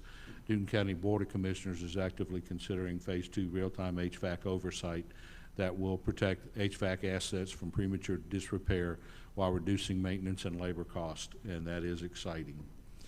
So in this article just goes on to mention that they are working with the City of Huntsville, Alabama, Huntsville Hospital Healthcare System, Cobb County, and Marietta Water Authority, just among the various clients that they have. So this has been very beneficial. Our relationship with them has been very beneficial to the county. So. Yeah. Thank you so much. And he's going to, and thank you, sir. He's going to continue to monitor the ABM.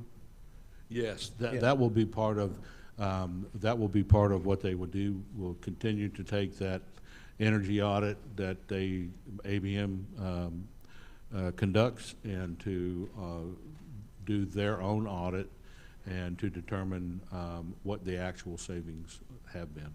All right. Thank you so much.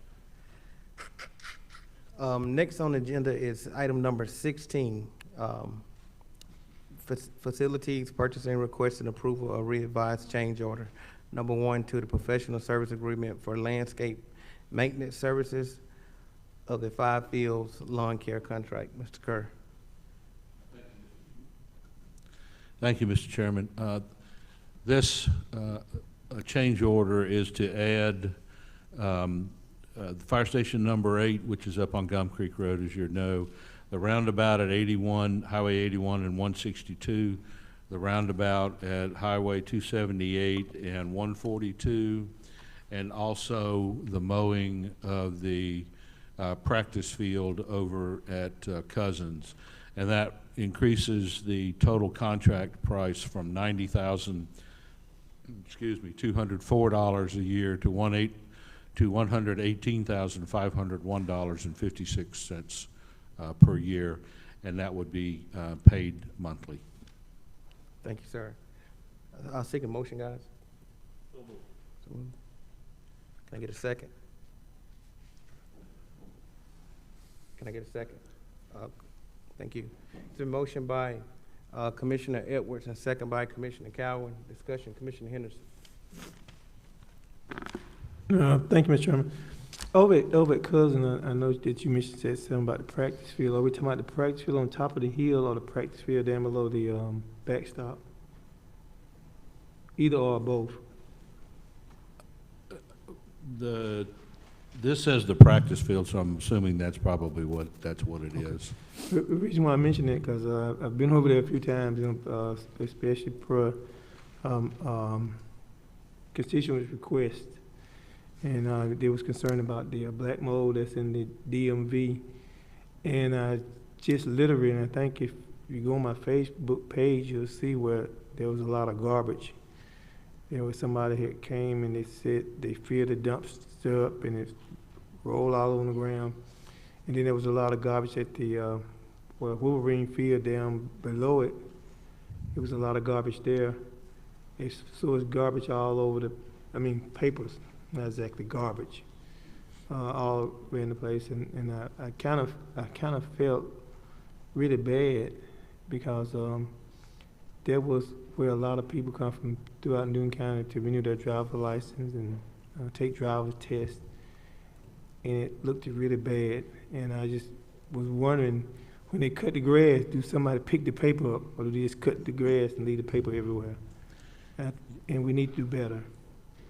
Because I think this representative of us as a board, when the facilities that we have here in Newton County, Covington, are not kept up.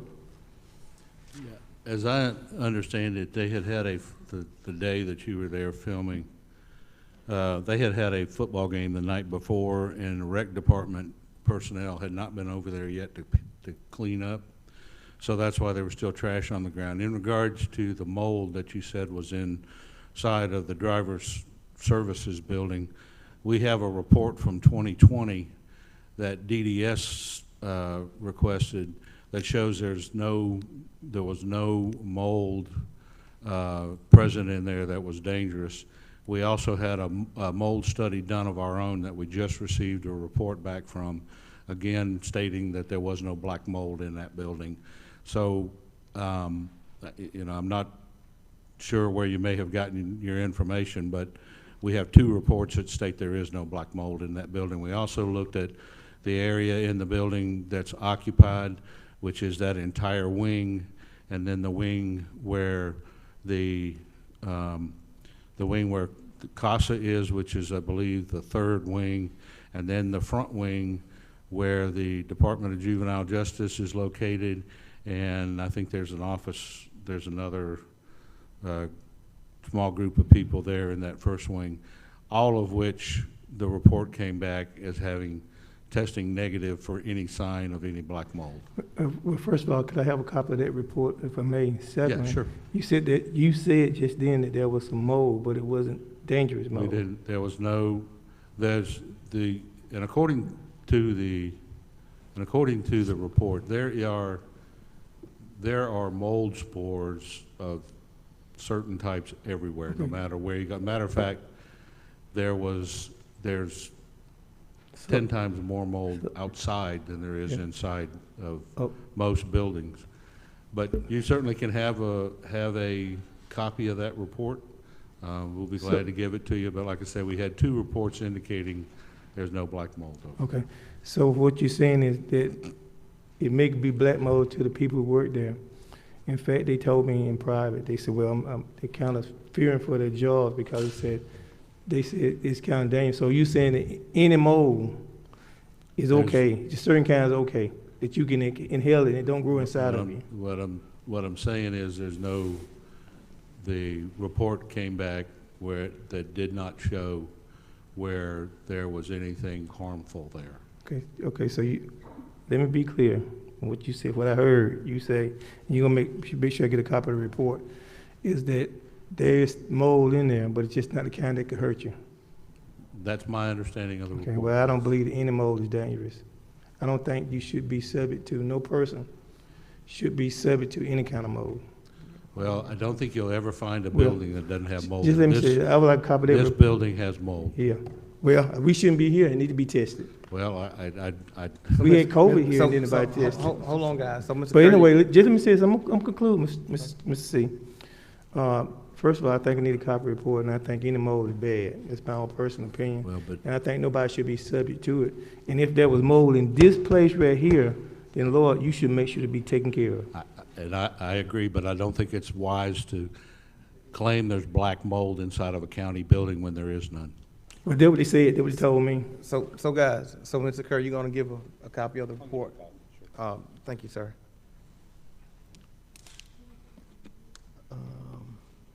I forgot where we were. Is there a motion? Any more discussion? Commissioner Sanders. Lord, who was the company that actually did the testing? I'm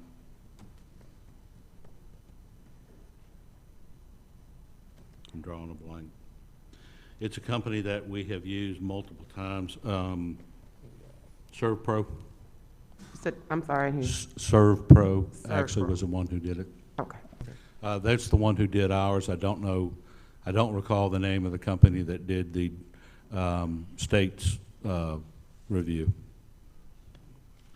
Can you make sure that, email a copy to all the board members? Sure, I'll be glad to. Thank you. Any more discussion? All in favor? Pass 5-0, thank you.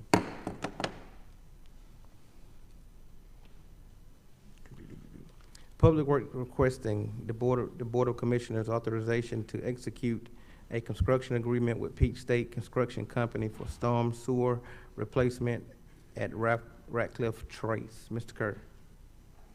Thank you, Mr. Chairman. This contract is for a pipe replacement project at Radcliffe Trace. Peach State was the low bid, $136,850. Response Environmental bid $178,610, and we're asking that the board authorize the execution of the contract with Peach State for $136,850. Chester Clegg, our transportation engineer, is here tonight in case that you have any questions. Guys, you have any questions tonight? Any questions tonight? I seek a motion, please.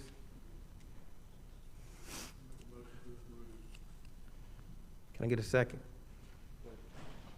It's been motioned by Commissioner Cowan and second by Commissioner Edward.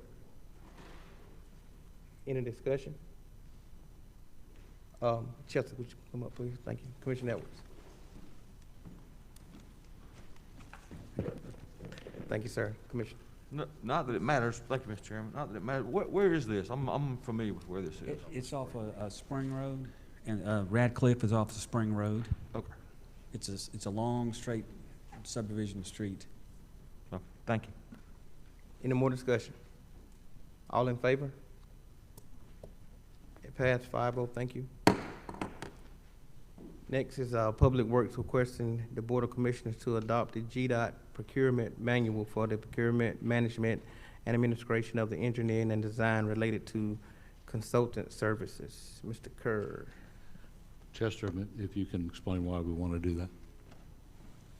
Thank you, Mr. Chairman. We receive a lot of grant money from GDOT that's federally. They get money through ARC, and they manage the projects with us.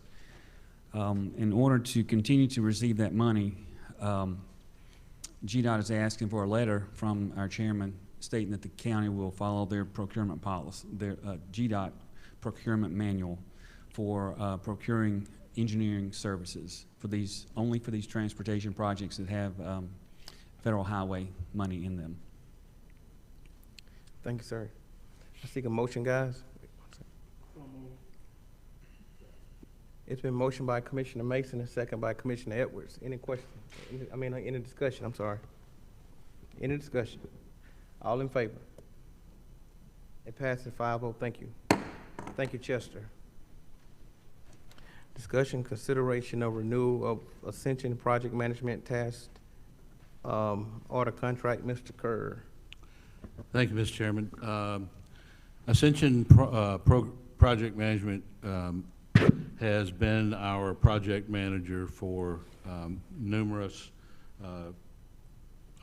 SPLOST projects, and his agreement, and for some other projects as well. His agreement with us does expire on January 1st, or I'm sorry, December 31st of this year. And so I'm asking that the board renew that agreement that would run from January 1st of 2022 until December 31st, 2023. Mr. Prine has done a good job managing those projects. He's also saved us considerable money and has done an excellent job of making sure that we got quality projects for the amount of money that we had to invest in those projects. So I would ask that the board renew this agreement. Thank you, sir. Guys, I seek a motion, please. Thank you. Can I get a second? Excuse me. Who's second? Commissioner Cowan. It's been motioned by Commissioner Mason and second by Commissioner Cowan. Any discussion? All in favor? It passes 5-0.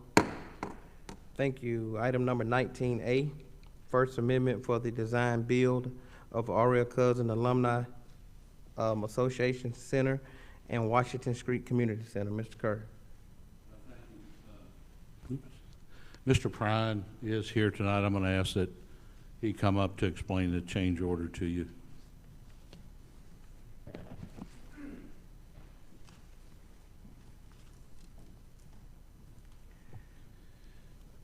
First, I'd like to ask that the Washington Street Community Center team, if y'all would stand up tonight. It has been such a pleasure working with them over the last couple 3 months. We basically put out an RFP for the design builder. Sunbelt won that contract. Their initial scope was to come up with a design and an estimated cost for construction.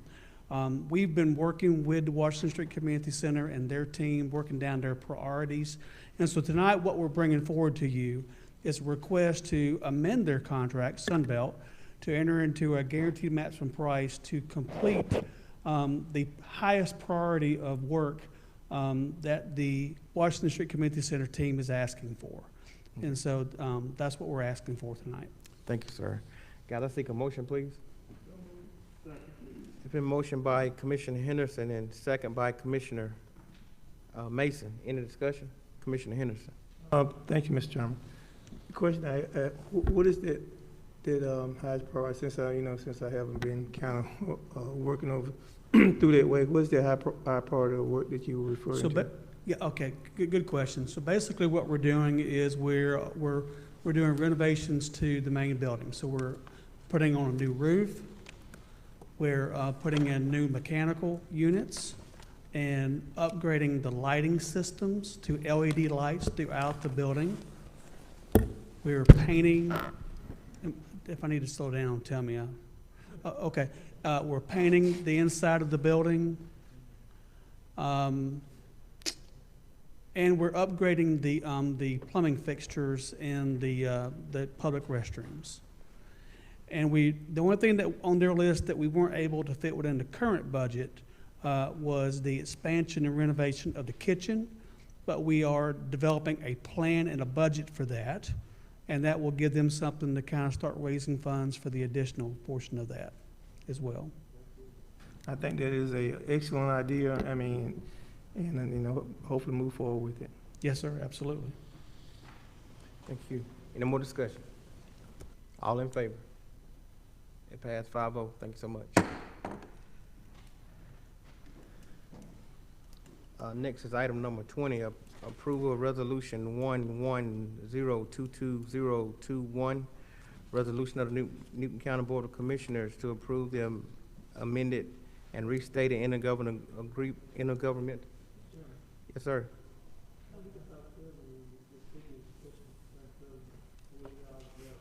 That was all together, sir. Could, I just had just one comment. It's the old T.K. Adams building, which will be named after Mr. T.K. Adams, is for the Afro-American Historical Society, probably the wrong name, that I'm probably using.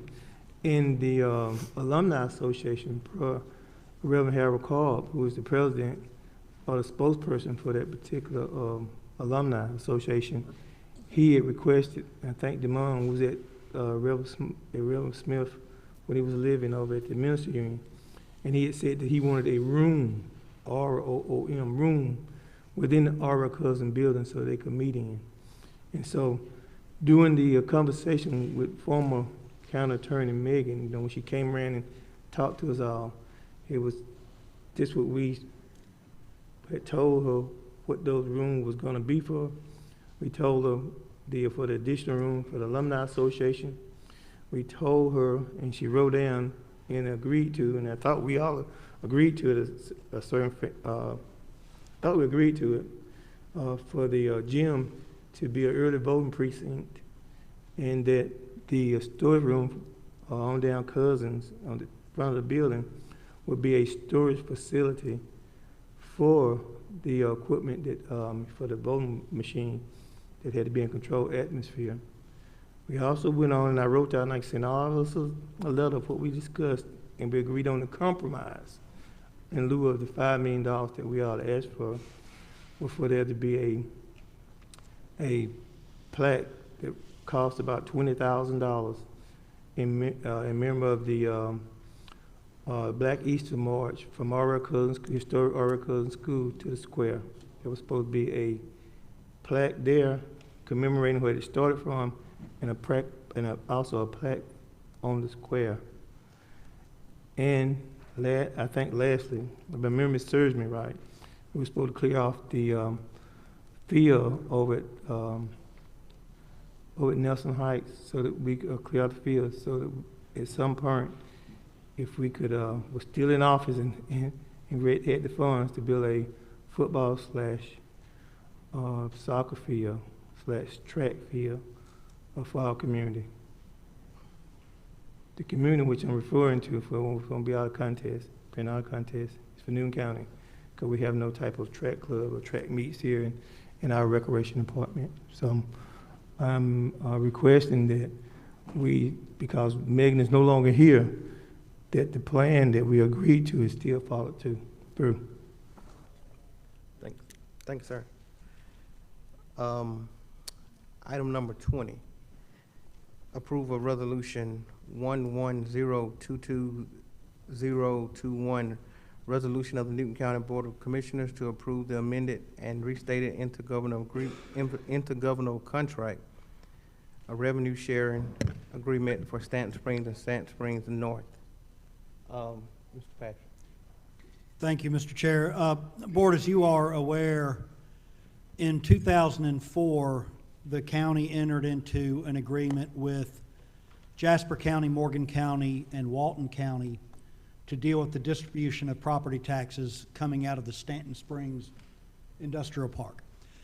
What has happened since then is there has been a new addition to Stanton Springs, which is referred to as Stanton Springs North. That new phase is located mostly in the city of Social Circle. So what we needed to do is amend the 2004 agreement, which was actually amended again in 2016, but we need to amend it further to grab the new Stanton Springs North section, and because there's a new governmental entity involved, Social Circle, we need to renegotiate and rework the tax allocation. The tax allocation under the original agreement called for Newton County to receive 37.5% of the tax revenues. Newton County will continue to receive that amount on the original portion. What we're doing on the new portion is spinning off 5% of the revenue to Social Circle, and all of the other jurisdictions, Newton, Walton, and Morgan, and Jasper, are all contributing a portion of that 5. So for Stanton Springs North, which is the new addition, the tax allocation will call for Newton to receive 35.625% of revenue instead of 37.5%. That's a reduction of whatever that difference is, which is shared among all of the jurisdictions. So this resolution will be presented to all of these other governmental entities. It has been reviewed by both the Tax Commissioner's Office and the Newton County Board of Assessors offices, and neither of those entities have any objection. Thank you, sir. Got Commissioner Edwards? Let's get a motion on the floor first. So moved. As stated by the county attorney.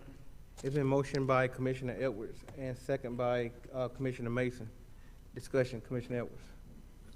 Thank you, Mr. Chairman. So, just for clarification, and I want to make sure I heard you right. The existing tenants in the original Stanton Springs footprint, that tax allocation for Newton County does not change. That's correct.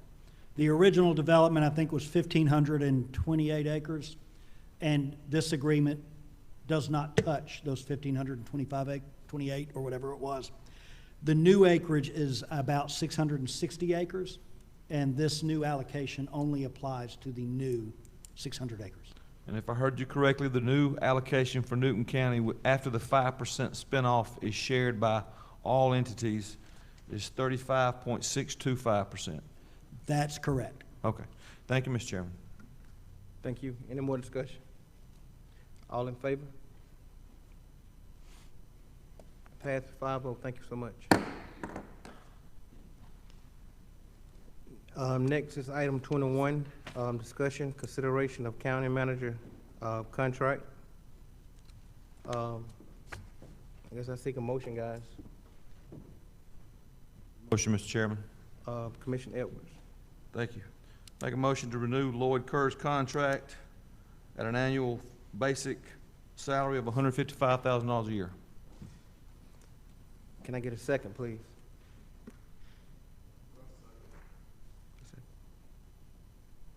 It's been motioned by Commissioner Edwards and second by Commissioner Cowan.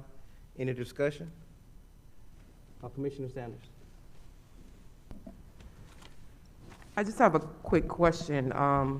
Lord, once an in-house attorney comes into play, what I was informed was some of those duties that you currently have will be part of the in-house attorney. Am I correct? The HR and the finance person? Not that I'm aware of. That would Okay. still remain under my jurisdiction, Okay. under my authority. Okay.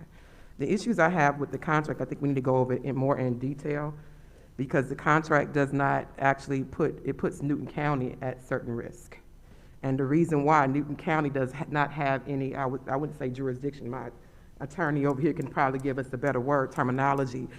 If Mr. Kerr does not perform the duties based on the county sees fit, Georgia's an at-will state, then we really will be at risk if we happen to terminate Mr. Kerr. We will have to pay out his entire salary. Just give you some of the information. I don't think the citizens are aware of what's in the contract. The one that we currently have of $140,000 The county pays its full health and dental insurance premium. We pay life insurance benefits equal 2 times the employee's annual salary. Short-term disability occur leave at the rate of 6 weeks per year, and sick leave occur and carry unlimited hours of annual leave time and sick leave time. Granted 120 hours of additional leave upon execution of this agreement, maximum of 1,200 hours, which is a expense of the county. If terminated, employees shall be compensated for a regular occurred annual leave, any additionally occurred annual leave, and sick leave. Employee receives $500 allowance and an automobile. The county pays 50% of the employee's annual salary to employees' 401k account. The county pays professional dues and subscription. If terminated, pay monthly salary in greater percentage. Severance pay if terminated. COBRA insurance. Also, he receives an appraisal every year. Did we do one in 2020? Was there one done in 2020? Yeah, we did Mis- one. I'm sorry, Go ahead, Mr. sir. Chairman, that's not the current contract. We're gonna get. That's the one that I was sent. I asked for your current contract, and it has the edits from our past attorney, Megan Martin on it. That's not the one we gave Okay, out. so in can I get executive that one so session. I can read that? That's not the one we gave out in executive session. No, I'm speaking on the one that we currently have now. I know that's not No. the current contract. I'm speaking of the one that we currently have now, even with the current one increasing from $140,000 to $155,000. There's nothing that states that really assess why. I believe the one that you're reading from was with the list of benefits was the initial contract that I received in 2016. The one, it was renegotiated in 2018, and some of those benefits changed. Can we get Amanda up to read what the current contract is? The one that we're proposing tonight? You got it? I have it. Our county Thank attorney, you. the county Thank you. attorney have Thank it, you. yes. Can So- we read that one, please? I will try to go through and hit the high points. So the original contract was entered into January 2019. It was a 3-year contract which expires January 1, 2022. Compensation is an annual base salary of $135,000. The contract requires a market study of the county manager's salary every 2 years, beginning July 1, 2021. The county agreed to adjust the salary if the salary study determines that the salary is below the market rate. The county provides health and dental insurance, and the manager pays the premiums just like all the other employees pay in premiums.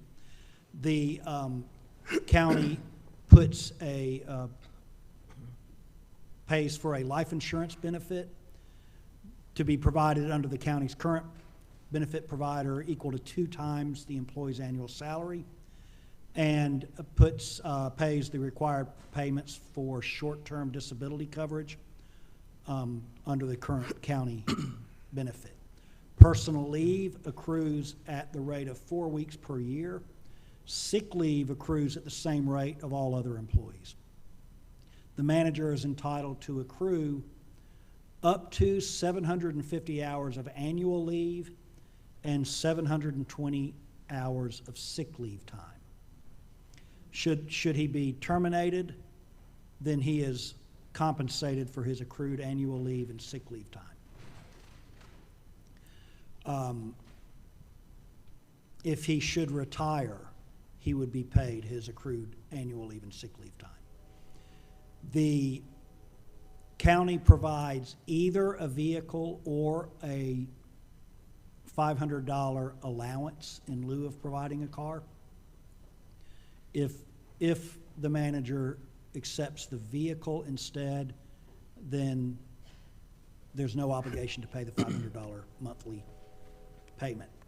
The manager is entitled to a retirement benefit wherein the county contributes 7% of the annual salary to the manager's 401A account.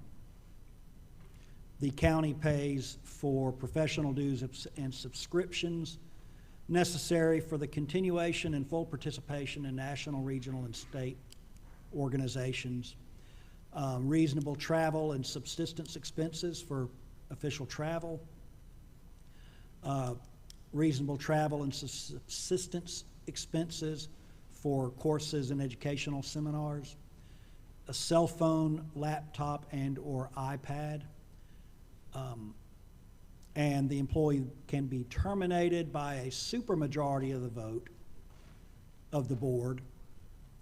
And in such event, the county would maintain for 9 months his annual salary and all of the insurance benefits I mentioned above. If he is terminated because of a conviction of any illegal act, then there'd be no obligation to pay any severance. Let's see.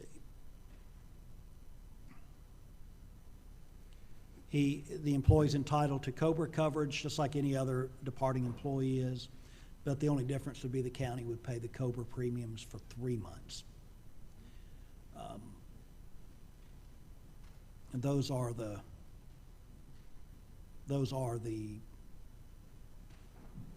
big points within the contract.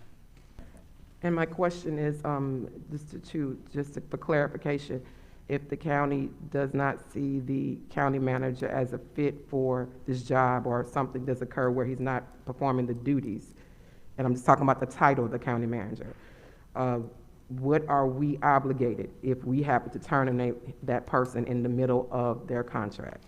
If you were to terminate the employment prior to the end of the contract, you would have a 9-month severance payment. So we have to pay that person 9 months? Right. If you simply don't renew the contract at its expiration, there would be no severance. Commissioner Henderson. Thank you, Mr. Chairman. I guess the question I'm asking, I would like to know, who wrote that contract? Who approved that contract? The Board of Commissioners approved the contract Give the names. in January of 2019.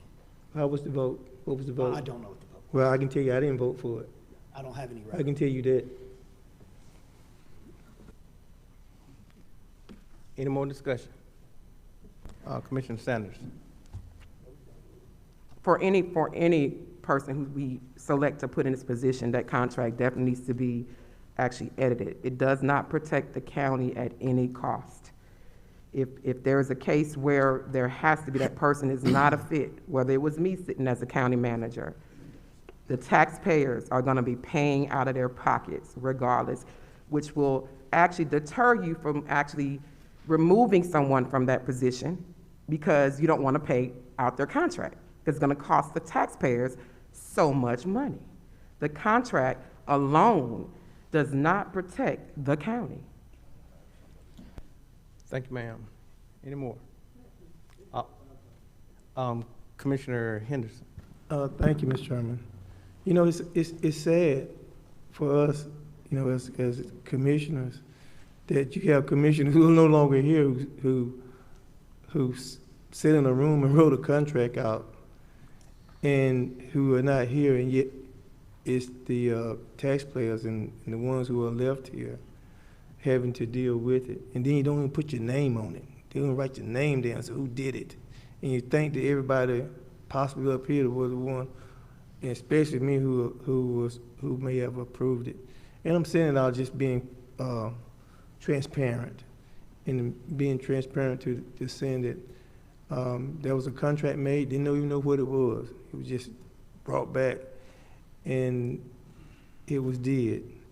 And so that's the downside or the dark side of government, when you can go out and write contracts in a room, come back, and it's approved without even having a conversation with your constituents. Thank you, sir. Any more discussion? All in favor? All opposed?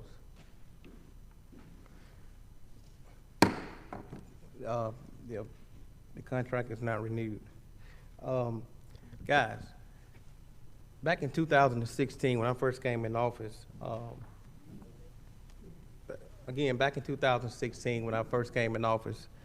I think we had like $3 million in one account and $3 million in another account. Being new to the board, didn't know a whole lot about how much money we should have in accounts. I asked the chairman in Walton County, Kevin Little at that time, how much they had in their accounts. And Kevin Little stated they had over 24 million in their account. And then shortly after that, after speaking with ACCG, who is an association that kind of governs the counties, they informed me that we should have at least 4 to 6 months operational money in our savings and cash reserve. And at that particular time, we had nowhere near what we needed to operate, even if something happened for a month and a half. We wouldn't be able to pay our bills. And over a process of time, 5 years later, somebody said that's not a long time, and it's not a long time. To have close to, I think we got close right now, close to 6 months of operational. 5 months, is it 4? 4.5, it's more than 4. It's close to 5 operational funds.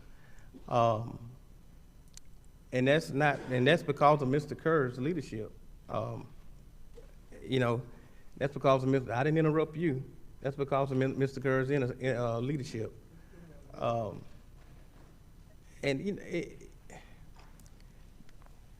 can tell you this: if you don't like the form of government, then you change the form of government. The way the form of government reads right now, the chairman is the CEO of the county. The county manager is the chief operation officer of the county. You can laugh all you want. If you don't like it, change the form of government. But this is the thing. This county is in better shape now than it's ever been in the history of this county. You look at our credit rating. You look at the credit rating. The credit rating is in better shape than it has ever been. Pull the records, do open record requests. But I'm not going to go on, but I am going to say I am going to veto that tonight. That's fine. Ma'am, we don't, ma'am, we're in the public meeting. We don't do that.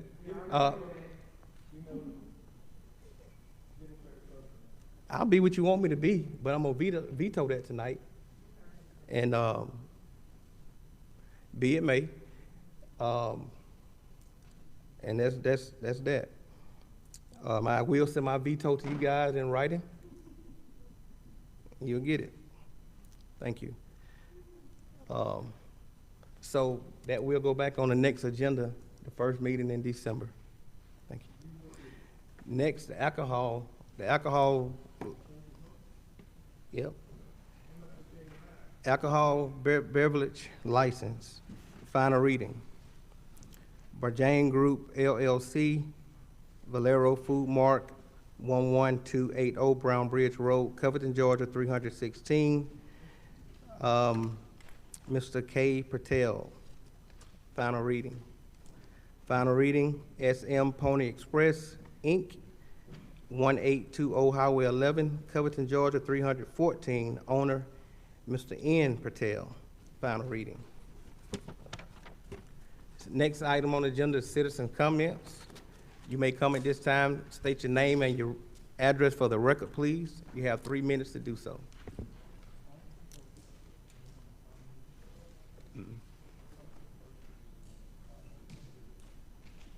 I mean, we can. You want to vote on the final reading? Good evening, everyone. My name is Barbara Fairman. I live at Woodland Ridge Circle, Covington, Georgia.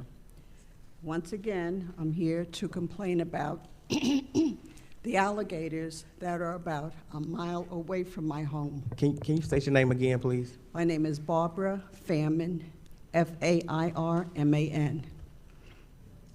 Now, as serious as it is, I am a mile away.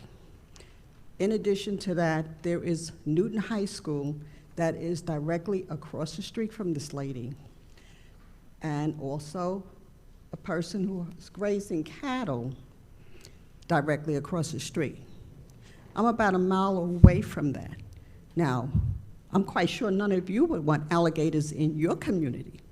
So why do you think I should be having them in my neighborhood? That is very serious, and I don't know if you know how fast alligators do run once they're let loose. This is a residential area. It is not a farmland or a zoo, and they should not be in that type of environment where there are so many children. If this alligator gets loose, there's 3 of them, I believe. These alligators should not be allowed to be in this community. There are zoos, there's the aquarium, you can go look at them. And maybe some days you can go pet them. But I do not feel safe with these fools you're allowing this to happen. If you allow it to happen in my community, it can happen to you too. So you might need to consider this is a serious matter of children who are going to school to get an education. If the alligator gets loose, they will have a field day just chewing away at them. Now think about yourself and having to go and do something and allow this to happen in your community. Thank you. Thank you. And I will be at every meeting to voice my opinion. I'm this serious about it. Thank you. Thank you. Thank you. Next. Next, please.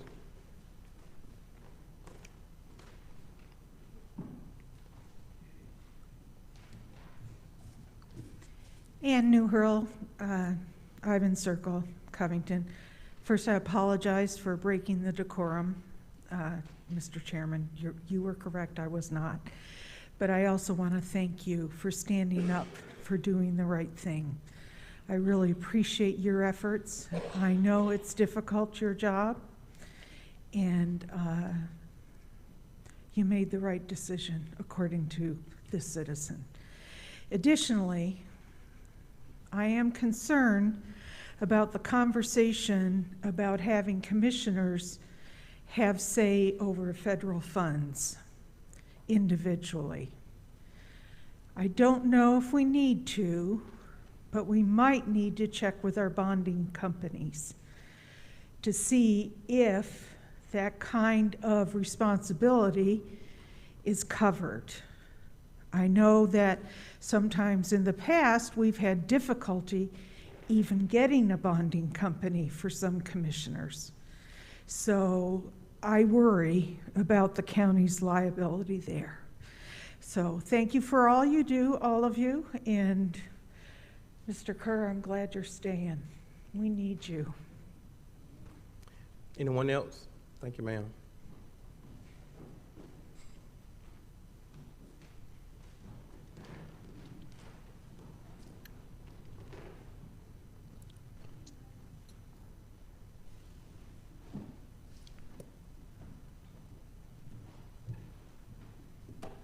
My name is Susan Cooper, and I'm from the Bailey Glen subdivision. I was told by Mr. Shepherd to come and talk to Mr. Henderson. He said he had spoke to him about the problem. And the problem is that I've been living in this subdivision for 10 years, and now when Century got the okay, I was here that night when you gave them the okay to build in the subdivision. And the 3, Mr. Myers St. John and his partner, told us right out by the elevator that we would not have to pay HOA dues because we were there first. And I've been living there 10 years. So now the HOA seem to be harassing me every day, saying that they're charging me $25 a day when I don't join and when I don't do this. So I was supposed to speak to Mr. Henderson. So if you need further information, my son can come up and speak to me because I have a hearing problem. Can I call him up to continue talking? I have a hearing problem. If you stay right after the meeting, I'll speak with you, and we'll see what we can do. Thank you. Yes, ma'am. Thank you, ma'am. Anyone else?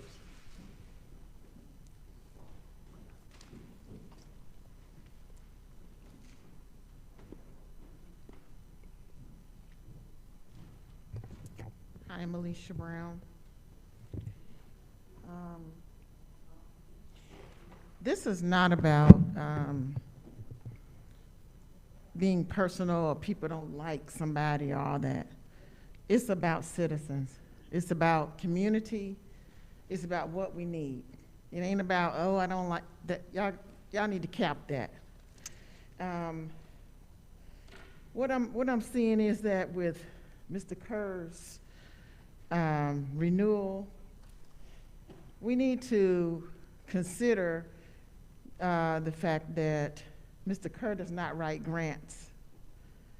That was a big part of all the monies and things we needed to do things in our districts. I would like to add, since you vetoed it, that we look into adding that. He or have someone, let's revisit that issue about the grants so that we can supplement and not take so much from the county and have the grant situation underway. We need to revisit that. There's also issues of things that were done under, you may not have done them personally, but done under your tutelage. There's money that was missing, I believe 11 million. Or something like that, missing, or I don't know. True. I'm just saying.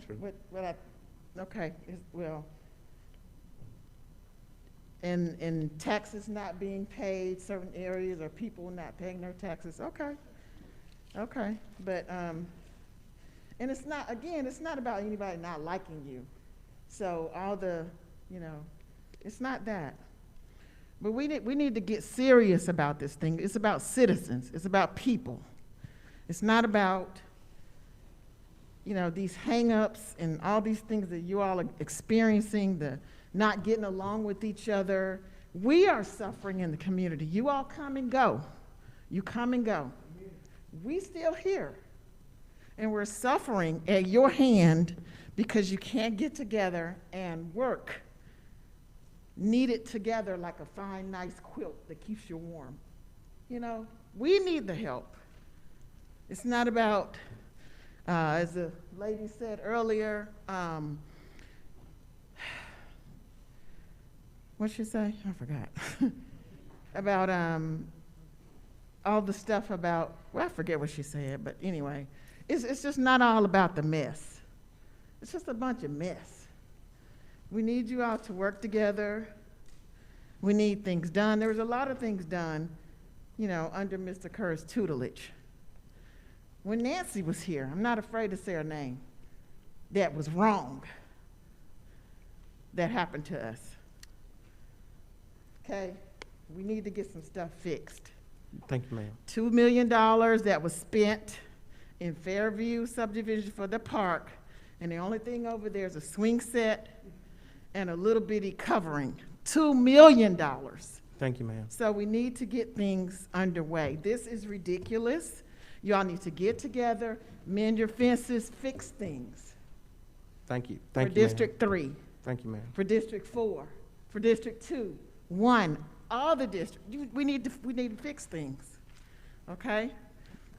Nothing. It's not about not liking somebody. Ms. Brown, thank you, ma'am.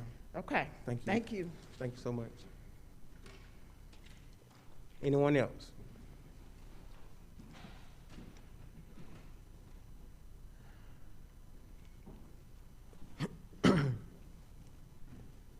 Good evening. My name is Susan Jackson, 110 Wisteria Boulevard. And I'm want to speak on agenda 21 topic, the number 21. It's regarding Mr. Kerr's continuation of his contract.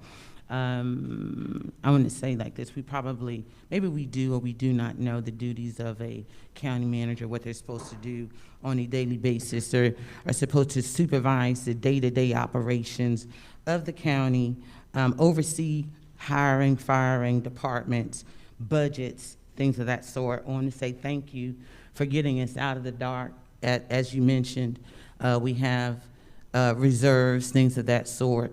There's been some strides. However, anybody who's an entrepreneur or a business owner, the best manager you have is a manager that you don't have to keep knocking on the door and saying, did you do that? Did you fix this? You want a manager that comes, who's a solutionist and comes up with ways, innovative ways, smart ways, thinks outside the box, knows when to ask for help, who is intelligent, able to articulate their ideas and come up with new concepts and how to move us forward. The interactions that I've had with him personally, nothing nasty, anything like that, but I've had to repeat myself on simple things. One simple thing is, let's keep our county clean. Now, if we've been talking about this, keeping the county clean since 2016, 2017, 2018, and we're in 2021, and you reported early, we're still having all of this trash, something's not right. I'm gonna talk to the manager and say, sir, for the last 5 years, we've been having this problem. You mean to tell me you can't think of some type of solution to fix this when there's money thrown out? And I appreciate the money saved on the utilities, all of that. However, this is the issue that this one squeaky wheel keeps talking about that. Let's save the county money. How can we do this? You know what? I researched a little town, Griffin. They don't have a problem with signs or trash. You know what they do? They find the mess out of people who do it. They execute it. They said this was enough. And when you go through their beautiful town, you don't see the trash. They had a problem. They came up with a solution. No way, no way, no way. I don't appreciate that you vetoed all that. We all knew it, but you know, because that's your character. However, I say no. Do not renew the contract at all. And if we have to, there needs to be some definite stipulations in here, because we're not getting the results from an effective manager. Thank you, ma'am. Anyone else? Anyone else?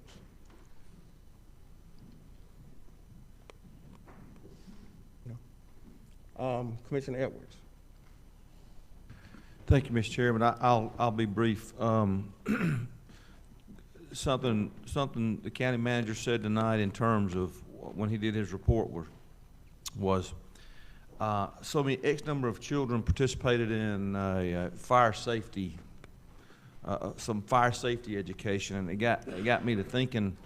You know, we hear people, and we hear the county manager's report, we hear the chairman's report, we hear people parade in front of us all the time, and we lose sight of the fact that the village is raising the kids. You can't raise the kids without the village. And I don't know how that old saying goes exactly, but there's so many inputs, so many volunteer organizations. We have Washington Street, we have Nelson Heights, we have the civic organizations, we have our schools, we have the fire department teaching kids fire safety. We have them watching us as leaders of a community.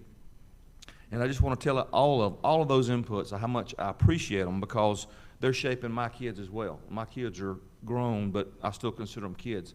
And they grew up in these systems. They grew up in these churches. They grew up taking classes in the fire safety from the sheriff's department in the anti-drug movement. So I just want to stop and pause for a second and state my appreciation for all those inputs in our community, because parents alone, it pains me to say this, parents alone can't raise the kids. That's just not possible anymore. It takes the community, and I feel like we have a great community, and I just want to say I appreciate that. Thank you, Mr. Chairman. Thank you, sir. Commissioner Mason. Thank you, Mr. Chair. I just wanted to reiterate what I spoke upon about in our 6 o'clock special call meeting. Did want to just bring more awareness to the initiative that I started with our Unsheltered Job and Housing Initiative. Currently working with our VP of Education at Georgia Piedmont Technical College, or Economic Development, I'm sorry, at Georgia Piedmont Technical College, as well as our Director of the Housing Authority. What the objective is of this initiative is to really help reacclimate our unsheltered back into our community. And so with that being said, what we've done as of September 1st, we had our very first information meeting at Georgia Piedmont Technical College. We currently have 6 of our unsheltered individuals that are going through a 5-week or a 15-week training program. Once they complete that training program, they will immediately be placed with an actual company that is here in Newton County, awaiting for them to actually complete training. Then once they actually start generating revenue, what the objective is to work with our housing authority to find places here in Newton County where they can actually obtain affordable housing. We do know that right now affordable housing the product is slightly limited, and even the pricing can be high when it comes to affordable housing. I currently am the vice chair of the Community, Economic, and Workforce Development for NACO, which is the National Association of Counties. So I sit as the vice chair of that steering committee, so I get an opportunity to hear what's going on all around the United States. And this was one of the programs I brought to them. So we're going to start working to see if we can actually implement this all across the United States. So that's an amazing program. And then secondly, we did have Ms. Susan Jackson. She came up, talked about cleaning. One of the things that I've also started cleaning our community is the Newton Cleanup Project. So I've started that project as well. Every single month, we get together, and myself and some volunteers, and we go around and we clean up different parts of District 2. The last cleanup that we did last month, we had 40 tires, 11 bags of trash, and we were going to continue to do that. And I'd like to encourage my fellow commissioners, join in on this Clean Up Newton project. I've started a Facebook page, the Clean Up Newton Project.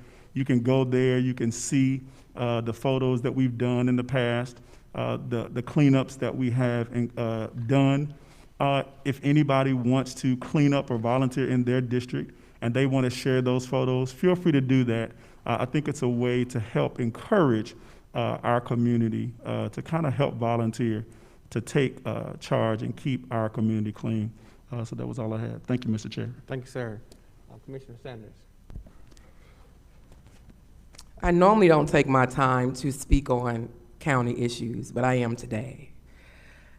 The fight is not at the local level. The fight is at the state level.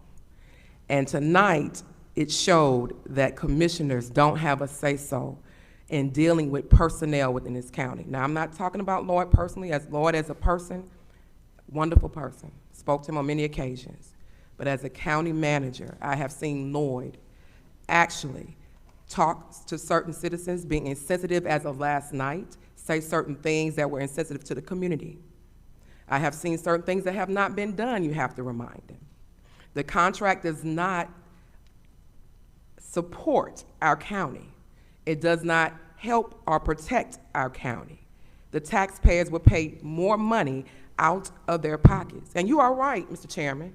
The fight is at the state level, changing the veto powers, changing your enabling legislation to make sure that when you have 3 commissioners up here making a decision, that it sticks, that no one comes here and make that change. When you have a majority of a board saying that they are not representing our districts, are not representing certain parts of the county, that should never change. So you are right.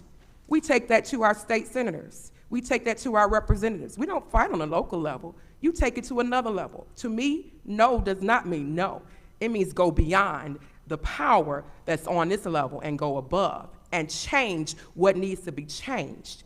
So I'm not going to say much, but I will make sure that we have this enabling legislation changed to where it fits Newton County and fits those that are representing this board. Thank you. Thank you, ma'am. Commissioner Henderson. Thank you, Mr. C.